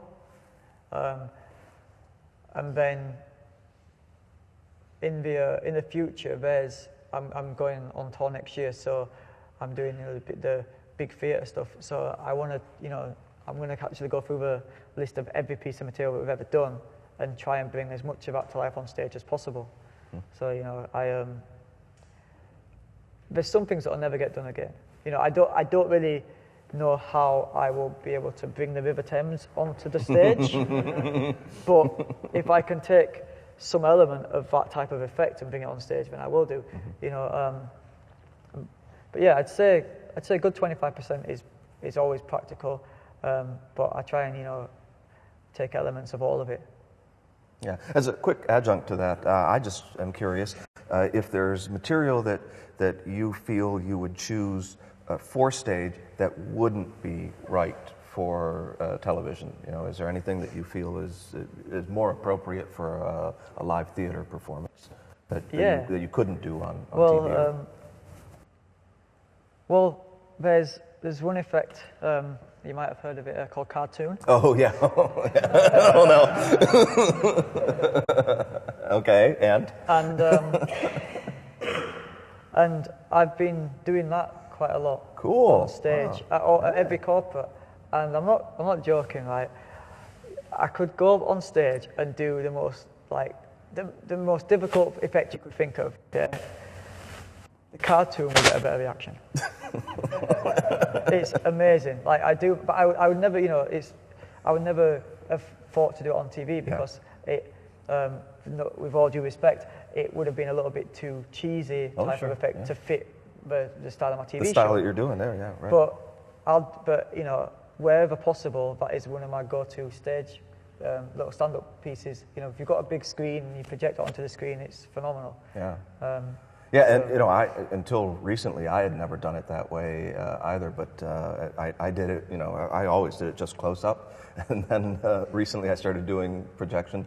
The same thing. You get gasps. You get genuine gasps from the audience. Like, I didn't even have any idea how good it was until I started doing that. Yeah, it's incredible. And there's loads. There's quite a few effects like that. But you know, I do live all the time. Like, you know, a bit like some of the jokes and patter that we've all become accustomed to. You know, everyone clear your minds. That was quick. You know, all that. That one's still a good one. It's still a good one. Yeah, it still works. You know, I often use those when I'm, you know, kind of breaking the ice with the crowd.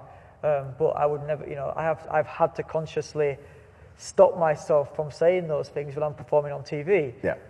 I'm always getting people in my team telling me, "You said that line again, D. You said it. You got it." You know, like, so I have to, like, you know, and with television, you know, because you do the TV shows, but then you have to go and then do promo for the shows, and you're on chat shows like, I guess, like Jay Leno, but we have like Jonathan Ross, you know, we have all these different types of TV shows.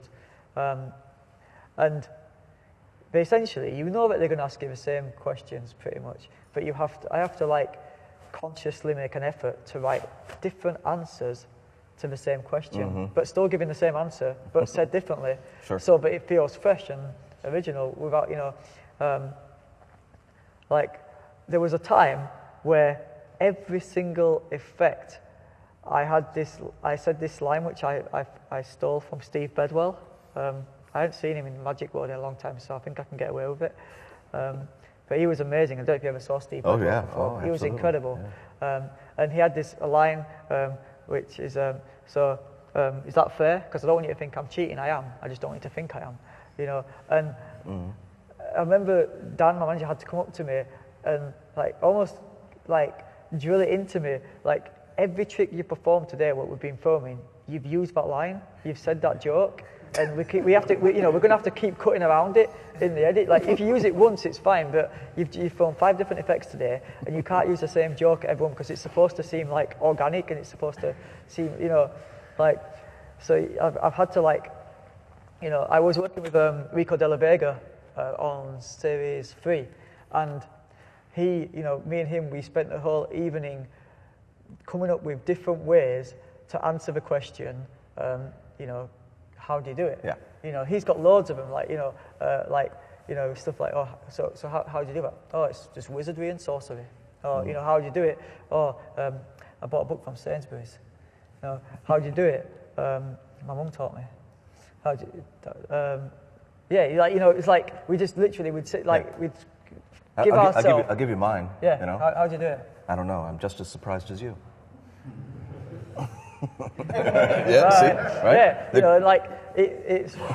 I found over the last 4 years making the shows and having the opportunity and being fortunate enough to have a team of magicians doing, you know, a lot of the creating, most of the creating of the magic now. But it's allowed me to actually step back and focus more on the performance, and you know, it's like it's important to kind of, you know, filming things, even if you're not filming for a TV show, filming yourself, you know, film as many of your performances as possible, because when you watch them back, when you're in it, you don't realise, but when you watch, I watch back now, and there's, you know, there's little habits that I do, little things that I've realised from watching the footage back, that I've like, all right, I've got to stop, you know, whenever I cop off a card, I've got to stop doing that old thing. Yeah. Which I did a lot, you know. It's got to feel natural, you know. Like when you do the moves, there's things that we can do, and we know that we've just done that move perfectly, but we're doing the most unnatural thing ever. Like, you know, so it's about understanding. I've spent, you know, the last few years, like I say, learning and understanding how to be a normal person. Right? Yeah. Because that's a good way to put it. That way I can deliver the magic like a normal person, and you know. But yeah, it's all these little things which I didn't realise, you know, I'd have to do. I was a bit of a move monkey for a long time, and you know, kind of having a lot of, you know, having the great people working with me, literally almost ripping my performance apart. Was, although it was, you know, we got into a lot of fights, it was possibly the best thing that ever happened. And, you know, I've actually, you know, because I've been focusing and looking at other people, like, I look at, like, Richard Pryor, when he comes off stage, like, he, you know, often than not, he was his own toughest critic. He would rip his performance apart, and he would be really angry, and, like, you know, he's quite, I think you can find interviews about it on YouTube and stuff like that. You know, and also, like, I know Copperfield, you know, like, I know often I've heard that he, like, has, you know, he'll ask lay people who've been to his shows if, you know, like, he'll say, oh, do you have any idea how I banished all those people? You know, and he'll make notes of any of the possible random explanations that lay people give. You know, I've, like, I get a lot of people on Twitter now tweeting me their, like, how they think things are done. And sometimes things are, you know, so, yeah, can be quite close, but it makes you, all right, so now there's an effect that me and my team have been working on doing quite recently, where I produce a prediction for my pocket, and one of the method is possibly very close to the most obvious answer if you ask a layperson, how did I do it? But they don't think it's possible to do that because they won't think that you could get a device that would be able to do that, that you could carry on you, right? Without totally giving away what the effect is, right? So then, because of that, we realised that if the prediction comes from a wallet and then comes from an envelope that's sealed inside the wallet, which is far more difficult for me to do, but it means that they can't reconstruct the effect. It really distances. It distances the method, and I think that's super important. So. Yeah, and let's see. We had some other questions, so let's go. If you wouldn't mind making your way over to the microphone so we can hear the question. Hi, I'm Dave, and I'm an alcoholic. Funny you should say that. Obviously, you mentioned earlier about the fact that you were approached for your first TV thing, and I think obviously posting a lot of stuff on social media has been a big platform for you to come up to where you are now. What advice would you give to anyone who is potentially looking to pursue going down a TV route or doing TV magic or trying to get into that sector of our industry? And don't do it. No. I think if TV as for me, obviously it's given me a career that I would never have even be able to achieve without it. But there's a big misconception about TV and about the whole fame thing in general. It's possibly the hardest thing I've ever had to do. And I guess obviously that's why if it was easy, then everyone would be doing it. But no, it's incredibly hard, and you have to have a very, very, very thick skin, because the hours that general TV productions work under are, you're roughly going to be filming something for 10 hours in a day. If you're lucky. We've done some shoot days that have run on to 18 hours. And you've got to perform the effect maybe 100 times in that day, and act like you care each time, and still look awake. And then, so first off, the hours and the amount of repetition you have to do. But then it could be okay, so you're filming, I've had stuff like this, literally, I've had a prop that we've designed weeks ago turn up on the morning that we're filming, and I've got to go and film this effect like I've been doing it 1,000 times for the first time on a TV chat show, because this is the effect that we've had, with the TV shows, you can't just go on and, you can go on and improvise a little bit, but more often than not, they want to know what you're going to be doing. So you have to almost sell in the effect idea, because you're not doing your own show, you're going on to their show, and they almost want to handpick what you do. They often want something that's bespoke, and obviously we know that getting things made bespoke can take a while. I've had the effects arrive on the morning, I've had to go and do it on a chat show, and perform it confidently, whilst on a live TV show. And I don't think people, really can fully understand that pressure unless you're in it. It's quite a bit, yeah. Absolutely. And also there's the expectations, being, like I say, I know people are going to ask me about phone in bottle, I know people are going to ask me to do these certain things, but there is a certain, there's a level of expectation that it's taken me a while to get used to on how to deal with it. Because it can knock your confidence. So you have to have a really thick skin, and you have to be able to take criticism. I'm still learning how to do this, but I'm you have to trust the people around you as well. Like, everybody can be a critic, right? You know, if I went on the Magic forums, then, and if I didn't have if I hadn't acquired this thick skin, I would have either committed suicide or given up Magic, one or the other, or probably both, right?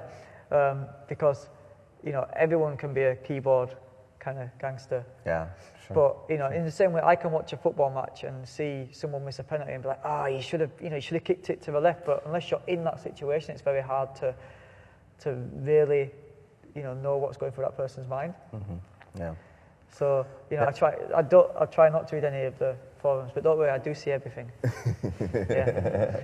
And then, you know, in addition to just the pressure that comes from developing material with your team and then having to, you know, learn these things, to do them and do them repeatedly and all of the things that come with that, have you also found that there's a lot of, perhaps I would say, as misunderstanding with production companies that either don't believe that you can do what you say you're going to deliver, or question why you're doing what you're doing? The thing with the production companies, I've found, is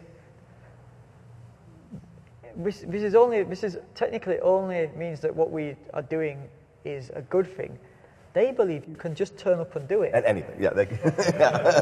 Yeah. Like, that's the problem, and, you know, now, obviously your question was more actually aimed at giving advice to people who want to kind of pursue a career in television magic.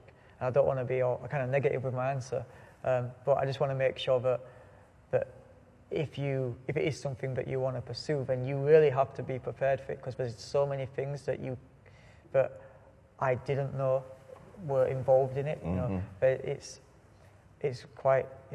grueling, but it's an amazing journey if you want to pursue it. You don't just take what you're doing for walk around magic and then, you know, go on television and do it. You just can't. Because with TV, like, I love magic, right, and I love the idea of, you know, being able to perform magic anywhere. But with television magic, like, there's a lot less of what us as magicians love is involved. 90% of it is, you know, a complete different discipline to the magic that we are used to performing. It's a whole new skill set, and it's probably not the magic that you love to do. You know, I've had times in my career where I've been like, all right, this is weird. I don't feel like I'm performing. I don't feel like I'm doing what I love, you know, in regards to the magic bit performances, because when you're filming TV stuff, it's a lot of stop and start. You know, it's a lot of kind of it's show business. You're not in the magic world anymore. You're in the show business world, and you are kind of almost having to abide by a set of guidelines that is not meant for magicians. So it's difficult, but if you can learn it and understand it, then it's amazing. You can really make it work for you. You know, you know, my best piece of advice for a magician wanting to kind of pursue a career in TV magic is watch as many TV shows as you can that you like, not magic shows, all right? Make a note of why you like them shows, and then when you perform, try and think about those bits that made you really excited about them shows, and try and somehow make that part of your magic come to life in that way. Because you know, TV is about spending a huge amount of time filming what essentially will get cut down to about 4 minutes. Yeah, I was gonna actually say that, because that's one of the things that many people watching your shows may not realize. For the amount of performance that you get to do, there are months of preparation, work, planning, meetings, scheduling. I mean, there's so much that goes into the production, and that's work all the time, and then you get to perform, and that's fun. Yeah. a little bit of that. But yeah, it's a hard thing to do. Yeah, you got to be willing to put in the work. But then when you do get those 4 minutes, when you do get back to the end, it's so gratifying because you've spent so much time working on it, and not only as me on myself, but the whole team who made the show. It is such a rewarding experience. So it's definitely worth it, but be prepared, And then the other thing to be prepared for, and I think you'd agree with this, whenever you put something into that fixed form, video, it's going to live for a long time. Yes. So you better make sure it's right. Yeah, once it's public domain, it becomes public property. Yeah. And, the whole idea of it is, and this is not even just TV magic, this kind of goes across with everything, is you've got to work so hard at it, but by the end of it, it looks like you're not even trying. Mm-hmm. Yeah. And it's got to be from your, literally everything, from your facial expression, because we give so much away. I do it myself. We give so much away just from the glint in our eyes, from the little slight smirk that we might do, when we hit a move and we know we've done it, I've met some magicians at conventions, and they've been like, oh yeah, look at my pass, it's invisible, and then they'll do it, and it will be a pretty invisible pass, but they'll close their eyes every time they do it, so you'll see it. We all have tells, and if you're gonna do a career in anything, to truly be successful at it, you have to be able to allow people to rip it apart. You've got to be an open book and just let people, the right people, know who to listen to. Yeah, know who to listen to. If Simon Cowell tells you can't sing, he's probably right.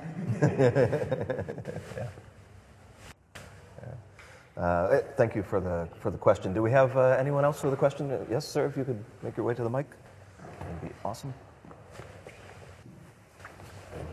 Hello, I'm Jan from France. Hi, I have Jan. a question about the tour. It's quite a new experience for you, so how do you feel right now? Like scared, terrified, excited?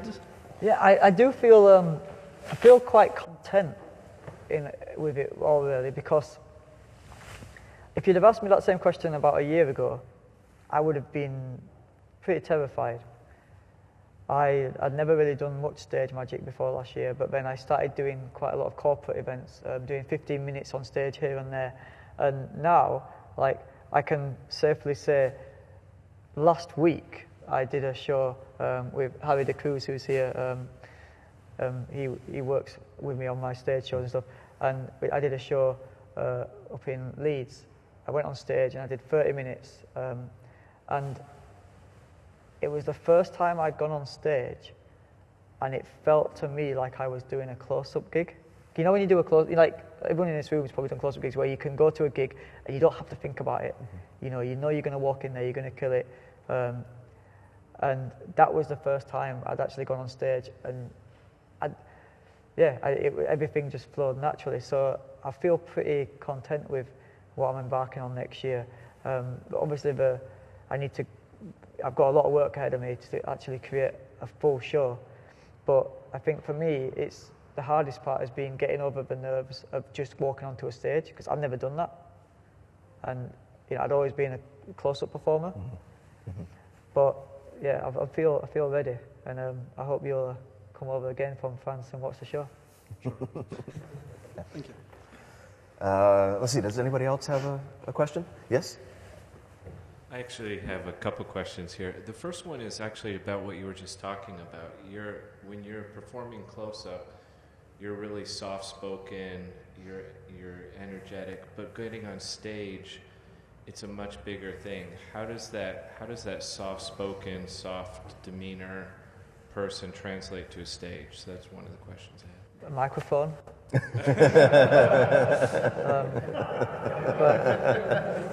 But no, I think another reason why I've recently felt more confident with it is probably because of Twitter and meeting my fans. with Twitter, I've got quite a few followers, and I do take I set like a good hour out of my day to reply to as many as possible, to really interact with people, really answer their questions, and even ask them questions like, like what was your favourite trick from that show, from that episode? What did you like about that particular piece of magic?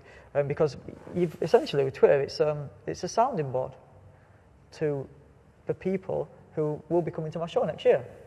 Because of social media now, I have a direct line into what my audience wants, and it's allowed me to, I guess, focus on on what the audience needs are, as well as knowing what elements of me and myself and my personality they are fond of. So people don't expect me to come on stage and be, hey everybody, I'm Dynamo. They don't expect that flamboyant Vegas jazz hands type stuff. They expect a calmly, pretty cool, handsome guy to open up for me. They expect. Over the last 4 series, they've seen me almost grow up. Like if you watch 2.5 Men, we all feel like we know Jake, the kid. When we first watched the first episode, he was a little boy, and now he's a man, and you feel like you know him. So if you meet him, I feel like I'm, I know this kid. But because of a TV show, when I often meet fans in the street and they stop me and stuff like that, they call me, hey Stephen, how's your grandpa? Obviously he passed away a few years ago, so they don't ask that question so much anymore. But they ask how my nana is, and they ask me how Bessie is, my dog, because they feel like they know me. So because I put so much of my life in the shows and kind of given so much of myself away, it means that I can go on stage and I can totally just be myself, because that's what they're expecting, and they wouldn't, and they like that person. Mm-hmm. So yeah, I don't feel I need to change particularly. Just get a really good microphone. I have one other question. When you're performing on your TV shows, a lot of it is kind of the one perfect miracle. You're going in, you're doing an effect, and you're walking away. When you're performing for corporate events or whatever, when you're performing live, do you still have that same philosophy or performance style where you just go in, hit them, and walk away, or do you do more sets? Do you do more material? I do try and have different phases and elements in my routines, but I still want the direct moments. I still want it. Initially, it will always, I always go for one phase. I always go for, boom, the phone's inside the bottle. And then it's magic, it's just happened. But then, if you saw Series 2, I said, I'll actually show you how I put the phone in the bottle. And I borrowed someone's phone, shrank it to a mini iPhone, dropped the mini iPhone in the neck of the bottle because it fit now, and then made the phone grow again inside the bottle. So it's like, that's now taken that one routine into like 5 phases. So, but each phase is very direct. There's that same thing I was talking about in regards to letting the magic breathe. There's 5 elements of magic where each element, you can let it breathe on its own. You take the phone, you put it in the bottle, then you take someone else's phone and you shrink it. Everyone focuses, that's one effect. You drop it in, it's a comedy moment, and then you shake it again, and it's big again. They're not expecting it to grow again in the bottle, So, yeah, I think I do. I try to have, obviously, and I need to have more phases in the material because it has to play longer, especially if I'm going to be on stage for a long amount of time.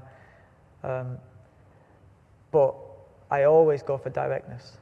The end effect, the water cooler moment, the line is like, what did Dynamo do? He walked on the River Thames. He levitated above the Shard. He put a phone in a bottle.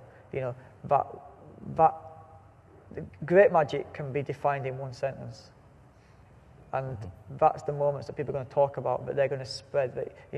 The guy, they can tweet that line. They say, "I just saw Dynamo put a phone in a bottle." Everyone knows just from reading that tweet what I've just done. Whereas if you put, so I just seen Dynamo produce 4 English pennies, and then he turned them into 4 Chinese coins, and then the Chinese coins were in my pockets, and it's too much, it's too convoluted. It's amazing if you can learn to do that, but then you know, you have to. I personally believe I'll always try and strip it away. Yeah, cool. Anyone else? Let's turn to the paper here and see what questions came in from people when we ask for submissions for questions. You've talked about quite a few of these already, but let's just go down the list. Do you have a favorite close-up effect? To perform, or even that I've done? Or that you've done, yeah. Okay. Any, or both. I think my favorite piece of magic that I've ever filmed wasn't a big thing or anything. It was my version of Nightshades, Paul Harris's Nightshades, sure. Which I remember I knew I was going to go film with the British rapper Tiny Temper, he's very famous for always being in his Ray-Ban sunglasses, and on the front of his album cover he's wearing his trademark sunglasses, and it's just his head in the middle and he's holding like the world in his hands and stuff like that. And I remember I was on the way to pick up Doug McKenzie and Danny Garcia from the hotel, and we was going to head up to Manchester to his concert, and we knew we were going to film backstage with him. And I picked up a copy of his album to take down to him to see what we could brainstorm. And then I don't know, it was just like a moment clicked. We were like, hold on a minute, can we actually originally thought about making, you know, we had a poster of him, like a blown up version of the cover, and producing the sunglasses from the poster. But then we looked at the case, and it was like, hold on, this is the perfect thing to do Nightshades with. It was like, yeah, it was. I actually didn't think it would get the reaction it got. I thought it'd be more of a comedy moment, but I remember, you know, within 40 minutes, I'd called my good friend Asif, he's a graphics guy, and then he'd helped us make the pictures how we needed them to be, and then we went to his house, picked up the stuff, took it to the hotel. Garcia did his magic and went and made some amazing gimmick, and then on the way up to Manchester, Doug's in the back of the car with me, and he's like getting me to practice, handling it. Then we went in there and first time did it, and I just remember Tiny's reaction. He ran and hid behind the mirror, and now he's very scared of me. Yeah.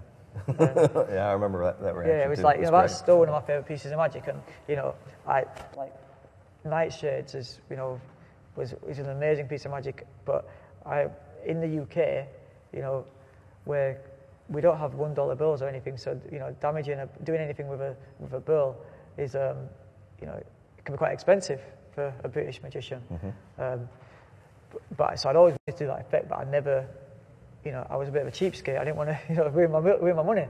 But that was the perfect opportunity. That was where the preparation had met the opportunity, and look happened. And and the personalization. So it's it directly relates to him and affects his image in a way. Yeah, it's great.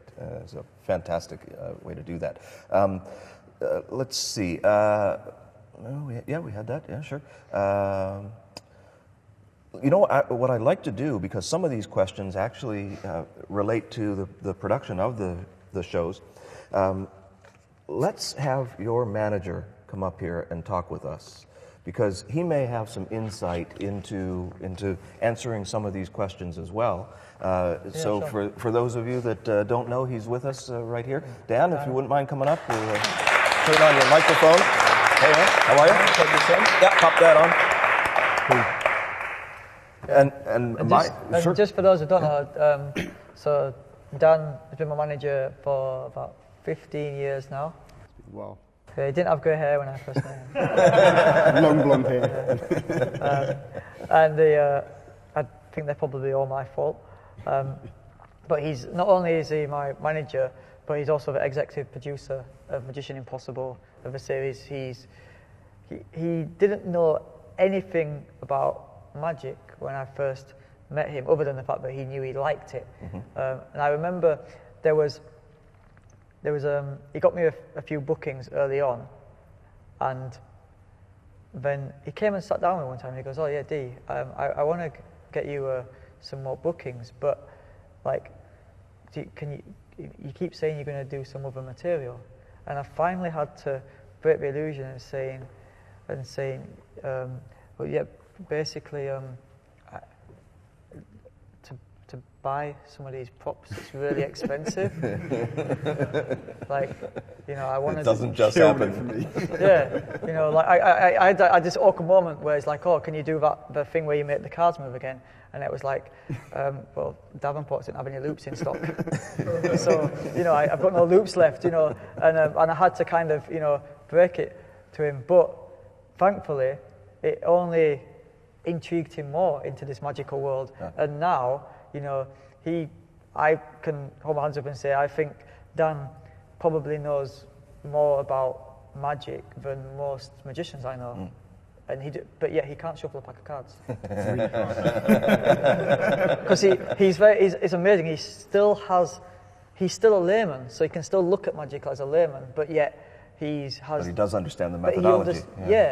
And he's incredible. So Dan, what is your background when you guys started working together? Where did you come from? Were you in entertainment before?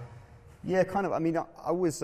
It's weird. I was working as in a post room in a marketing company in central London, and I'd worked there for 5 years, and I was working in this basement.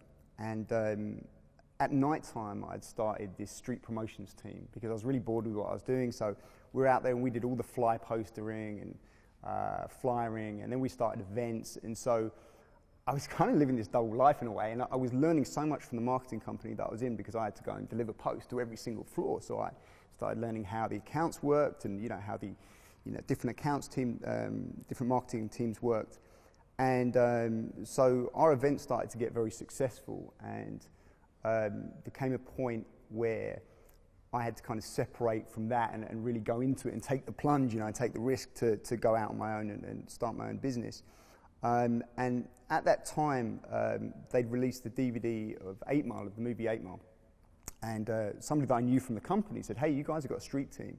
Would you like to promote this for us? Get out there and start flying it. And I said, well, we also do events, so how about we put on a tour for you? I'd never done a tour before. So I was like, yeah, we'll do a tour.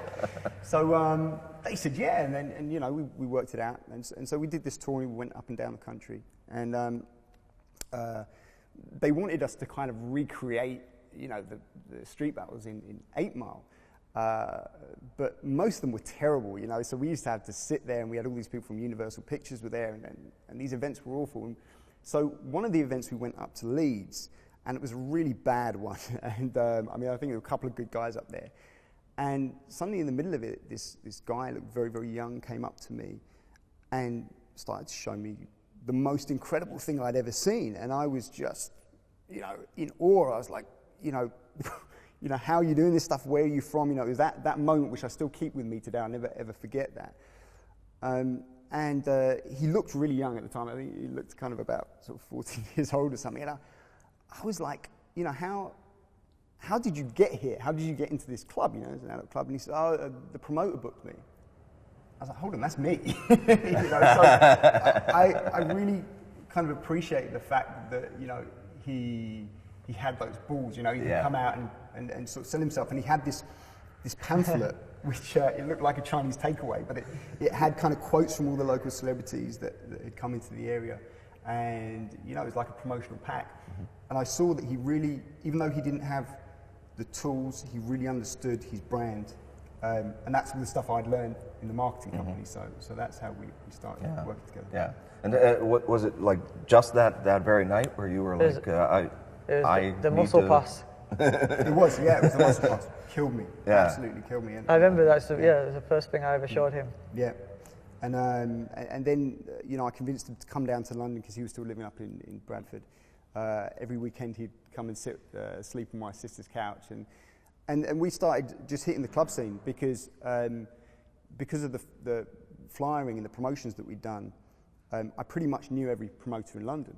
So I just went to them and I said, hey, we've got this guy. And at that time, nobody was doing magic in clubs. I mean, it was kind of stage performance. You go to comedy clubs.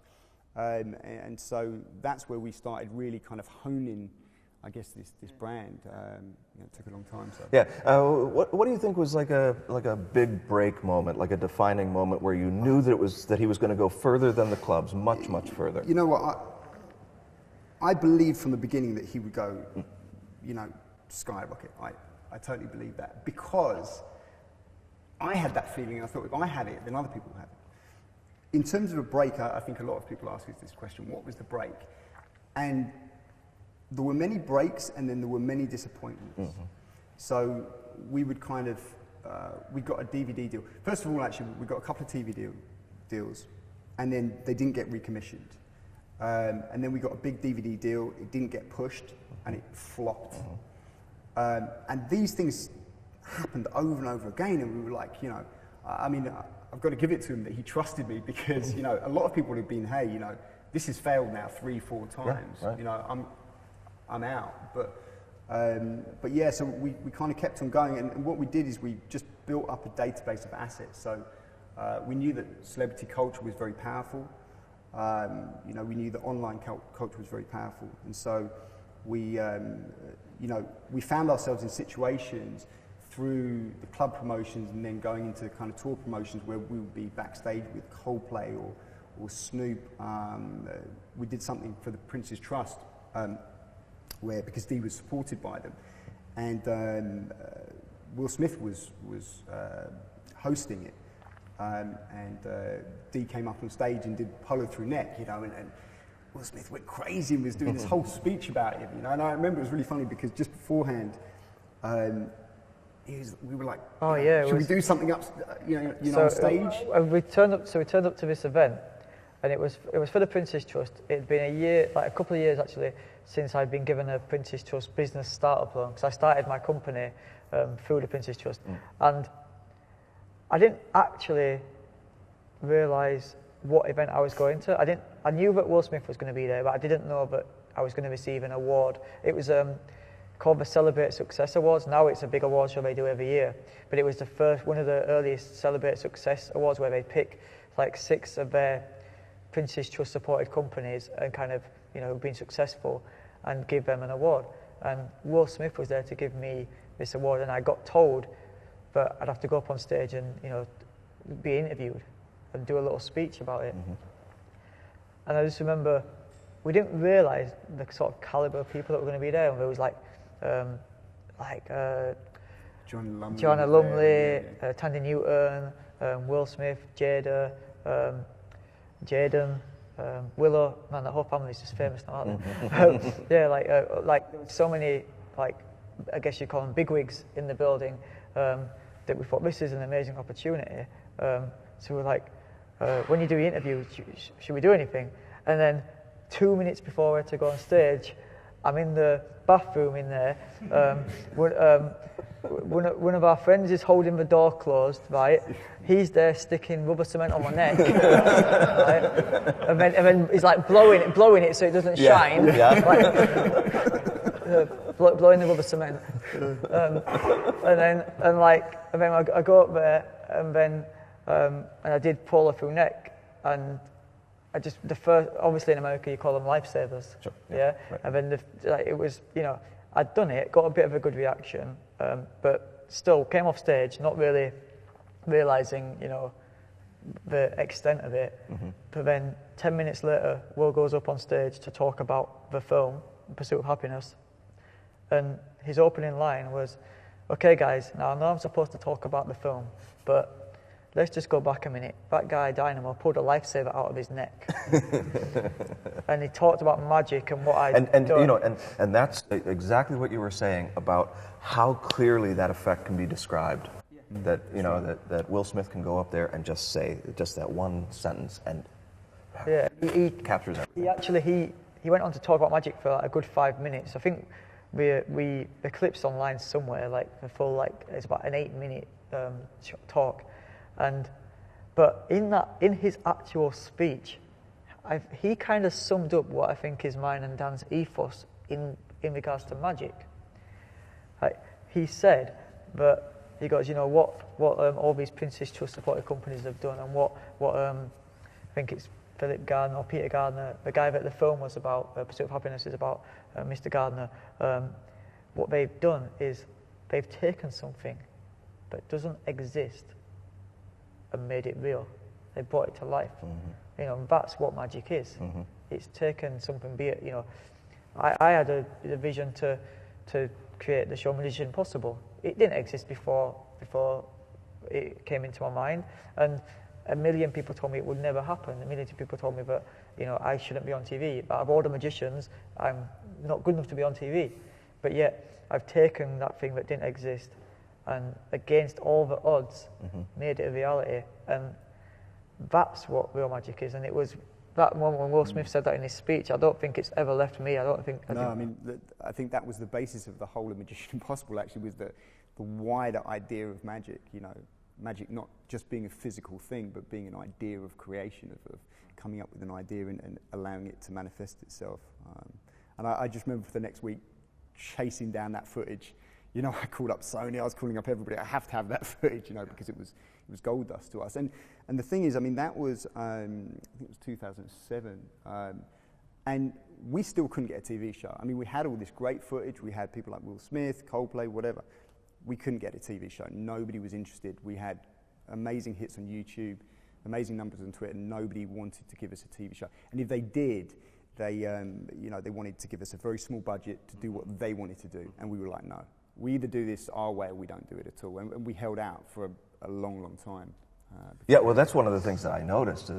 The first obvious entry into the medium is so high quality, you know, and so well done.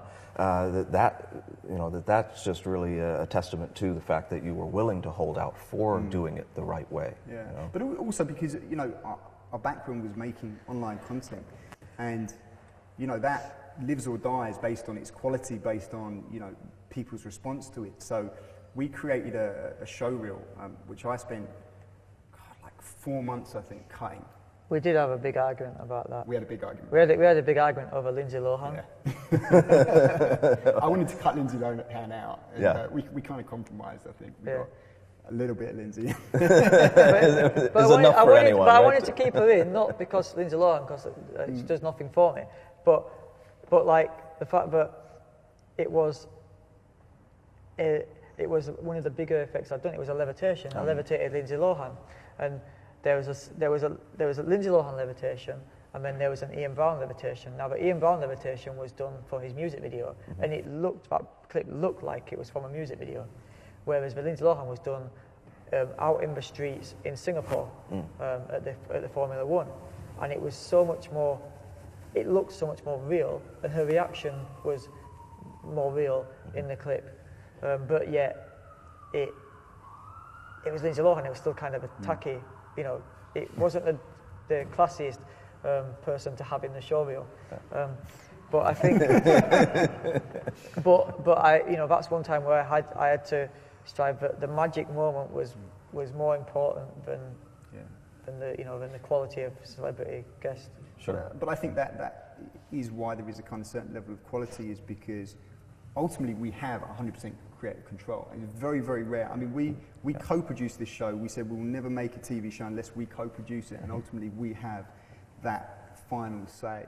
And so, yeah, we have a lot of argument, a lot of debate about it, but ultimately it's done for the right reason. It's not done because somebody outside of it or a broadcaster comes and says, you got to do this. You know, when he says we, it means like Inner Circle Films, who produces the TV shows, actually mine and Dan's equal partnership company, that we set up because after working with like so many bad production companies who didn't know necessarily how to film magic, or they all had their own preconceived notion of what it should be, that we just believed wasn't right for the art form and wouldn't keep the integrity that we wanted to have in a show, that we had to set up our own company. And because of that, it's... Yeah. But also, I mean, it allows us to live it, and that's what we've been doing for like 8 to 10 years before we got the TV show. You know, we were living it day in, day out, and it's the same thing when we make the show. I mean, I pretty much sleep in that edit for, 2-3 months. You know, the finishing process takes a huge amount of time, getting every single shot right, getting every piece of music right for it, and I think that if we'd handed that responsibility over to another production company, they never would have had the investment or the kind of passion. It's not a job to us, is it? Yeah, it's, right. It's life. It's literally life. It's not, it's not a 9 to 5. And then just turn it over to somebody else to finish it up. No. Yeah, and we'd had that experience before, yeah. and it had killed us. It really upset him. Because this is, I think it's very difficult to appreciate, and I think honestly I can't even appreciate it when you are actually in the public eye. That's your image up there. That's everything. Frankly, I can go on and do something else. It's not my only reputation because my face isn't up there. But when you're dealing with a talent. It's something that very few people really experience. I think it's something that you have to be, have an understanding of when working with talent. Yeah, absolutely. And then another part of the business that's also very important is that you've been able to line up a lot of major sponsors, and I think that has really also changed the way that the public is perceiving a magician. A magician is now a viable spokesperson. Yeah. Absolutely. Well, I mean, early on, we had this discussion saying that magic in the UK at that time had been very marginalised as an art form and as a form of entertainment. So, you had sport and music and film. Why can't magic be on a par with sport, music and film? It has been in the past, so why can't it be in the present? And so, I really looked at the things that were being done in those other genres and tried to bring them in to our area, and so it took time, but ultimately I felt we had something unique. We had something that nobody else was doing, and the numbers really stacked up once we started releasing first of all online videos, and we did a whole lot of stuff for Adidas and Panasonic and Nokia. Those hits were crazy. They were getting really good numbers, and it allowed us to kind of build up. It doesn't happen overnight. When we did the Pepsi deal last year, which was like the biggest thing we'd ever done. This was, Dee's face on. Only magician to ever be on the side of in any campaign like that, really. Yeah, right. I mean, it was huge. It was quite a daunting thing for us, but that was again, we were able to sell that off the back of the show, off the back of delivering, big effects, big stunts. So yeah, I mean, I think it's great, but the positioning is really important because I see a lot of brand deals where the positioning is totally wrong. And you basically have the brand up here and the talent down here, and sometimes it's born out of desperation that people want to get the talent deal, they want to get the TV deal, and it's not just getting the deal, it's how the deal is done, it's the positioning and the creative, because ultimately this is always on our terms. The first thing is, we do a brand deal, we want the content to be amazing, we want it to be something that people would watch whether it was a brand or not, and to me it's like, okay, all due respect, you're not important. People are watching this because of him. They're not watching it because of Pepsi. They're not watching it because of Panasonic. They're watching it because of him, right? So you are giving us an opportunity, but it's got to be on our terms. And it can be a difficult thing to negotiate. Yeah, absolutely. But I think people have come to understand and respect the integrity of your brand, of what you're doing. And that's really the most amazing thing to me, being in magic my whole life and seeing, now that the public embraces you, and that allows you to endorse products, and they embrace those products. It's just for me, it's like, and I think for anybody out there who does want to, pursue a career in magic, in TV, or any, in however they want to take it, like, I never wanted to be a famous magician. I never. The thought of being being a celebrity or kind of trying to get fame for magic never crossed my mind when I was doing it. All I ever wanted to be was a good magician, a respected magician, and be able to, perform magic for the rest of my life, and not have to do a proper job. I never. It turns out though that you are doing a proper job. As ironic as it but seems, still doing what you love. I never wanted to have to go to do a job interview. Now I spend most of my time doing interviews about my job. but yeah, I think because we've never approached it with we want to. I'm quite most people who know me personally know I'm quite shy and reserved, and I'm not the most comfortable in front of a camera. It's the skills I've acquired over the years. I'm happy to kind of sit on the side socialise and watch other people perform. I'm not the centre of attention in the room. Generally, that's not my persona. I'm quite, I'm quite shy, in that respect. But because of that, it's meant that we've been able to make the right decisions, to do the right things. We haven't been desperate to, I'm happy to turn something down if I feel that it's not right for my brand. If I feel that it doesn't represent Stephen, Frayne or Dynamo in the right way. And I'm glad that Dan's got my back to help me make those decisions, because, there's been so many opportunity to do things which in the spur of the moment could have been huge for me, but in reality they would have only really kind of tarnished my brand a little bit. Like, I've had, opportunities to do reality TV shows, which to a certain extent would have put me out to an audience size that I've never seen. This was before I had Magician Impossible. I was asked to do stuff like Celebrity Love Island, which at the time was a really huge show. It had big viewing figures on the ITV or BBC or whichever channel it was on. It was, it was a trashy show, but it would have put me at my face and me in front of millions if I'd have just been after fame. But because I wanted to keep the integrity and I want people to write about me. I want people to write about what magic I do. I'm a magician, they don't need to know what I've had for breakfast, or about me falling out of a nightclub, or or any of the trashy things that you kind of read in the papers about other celebrities and reality TV stars. For me, the magic is the most important thing, and if what I'm doing isn't representing the magic in the right way, then I shouldn't be doing it. And because of that, that's why we've kept everything very, we kept it to this level. Yeah, to find absolutely. details. But I mean, it's easy to say this now, and to go, we turned down all this stuff and we didn't need it. Oh, it's been difficult. At the time, I tell you, there were moments where I was like, oh my God, have I just made the worst mistake for this kid's career? Do you know what I mean?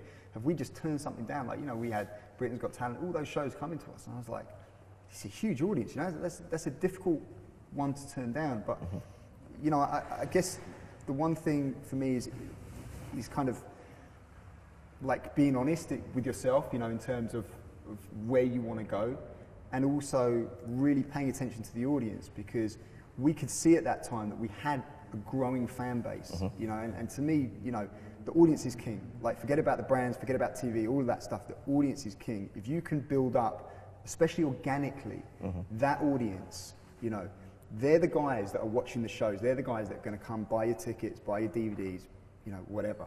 And that is the thing. We still stick to that today. Every single fan that we can make is great. And I mean, I'm very lucky because I work with an artist who is so generous with his time. I mean, we will go and do a book signing, which is scheduled in for an hour, and 5 hours later, I'm there, going, hey man, we got to go now. Yeah. But actually, it's really, really smart, because, every single fan that Dee's spending a little bit of time with, they're going and telling loads of other people, and, that may seem easy, but when you've been doing kind of a month straight, and you haven't slept, and you're not eating properly, and you're grouchy and so on, keeping that humility up, it's a real thing, I mean, sure. We all lose it at times, but when you're in that position, it's very difficult, because then everybody will say, that guy was an arsehole. Do you know what I mean? Yeah, one of those or a couple of those can really ruin the fan loyalty, So, yeah. And and it can be completely unintentional, but it's obvious from the time that you've spent with us that you really do love the art and love giving back to the art as well. I really appreciate that. I'll tell you what, I don't want to take any more of your time unless we have some remaining questions here, or let me just double check to see, because we've really covered most of the things that are on here. Hopefully we've even gone way beyond what's on here. Did you have a question? One really quick one. Yeah, go. Yeah, sure. I'll repeat it from here. You can just. Yep. Do you have any recommendations of when you do your vanishes, or when you do or when you're obtaining information from a spectator? Is there any kind of go-to effects? Well, obviously giving away methods. Is there any particular effects or things that you would go to, like you say,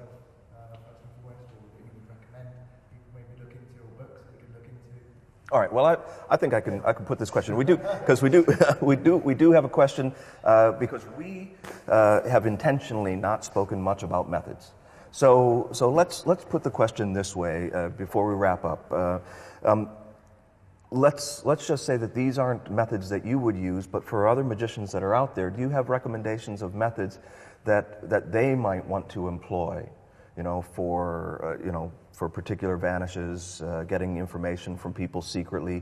Are there resources that they should check into? Yeah, you can get them all from Penguin Magic.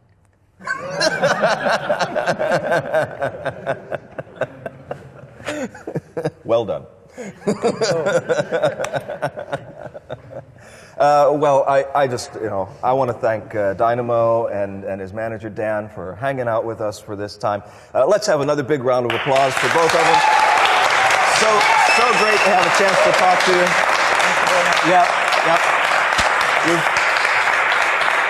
You shared. You deserve it. Yeah.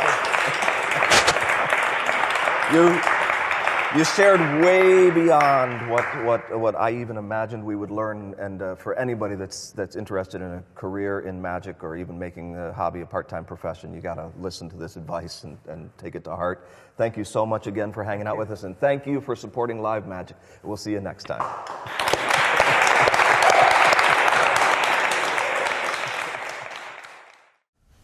All right, Stephen, now that everybody's gone home, can you show me something? Yeah, okay. A little something. I'll tell you what. I really like 4-card productions. Oh, yeah. Yeah, me too. Yeah. So if I asked you to name a 4 of a kind, would it be aces? Well, it doesn't have to be. It might, I know I'm non-committal, but if I had my druthers, I'd go with 3s. 3s? Yeah. Interesting. Yeah. Because I like aces. Yeah?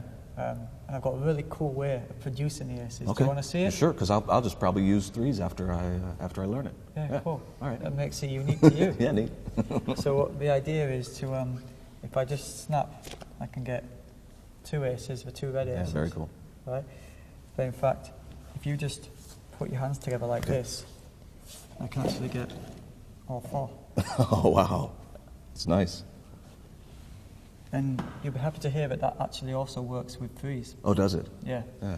Anyway, and that that doesn't seem like really difficult to do. It's not that difficult. No. No. I think you could definitely get it Can I learn it? Yeah, I'll show you. Yeah? But don't tell anybody else though. All right, no problem. Yeah.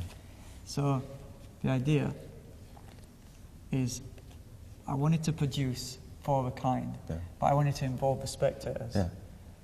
And I wanted it to be quite flourishy. I like the idea of the 4th and final ace being in the spectator's hands. Yeah. So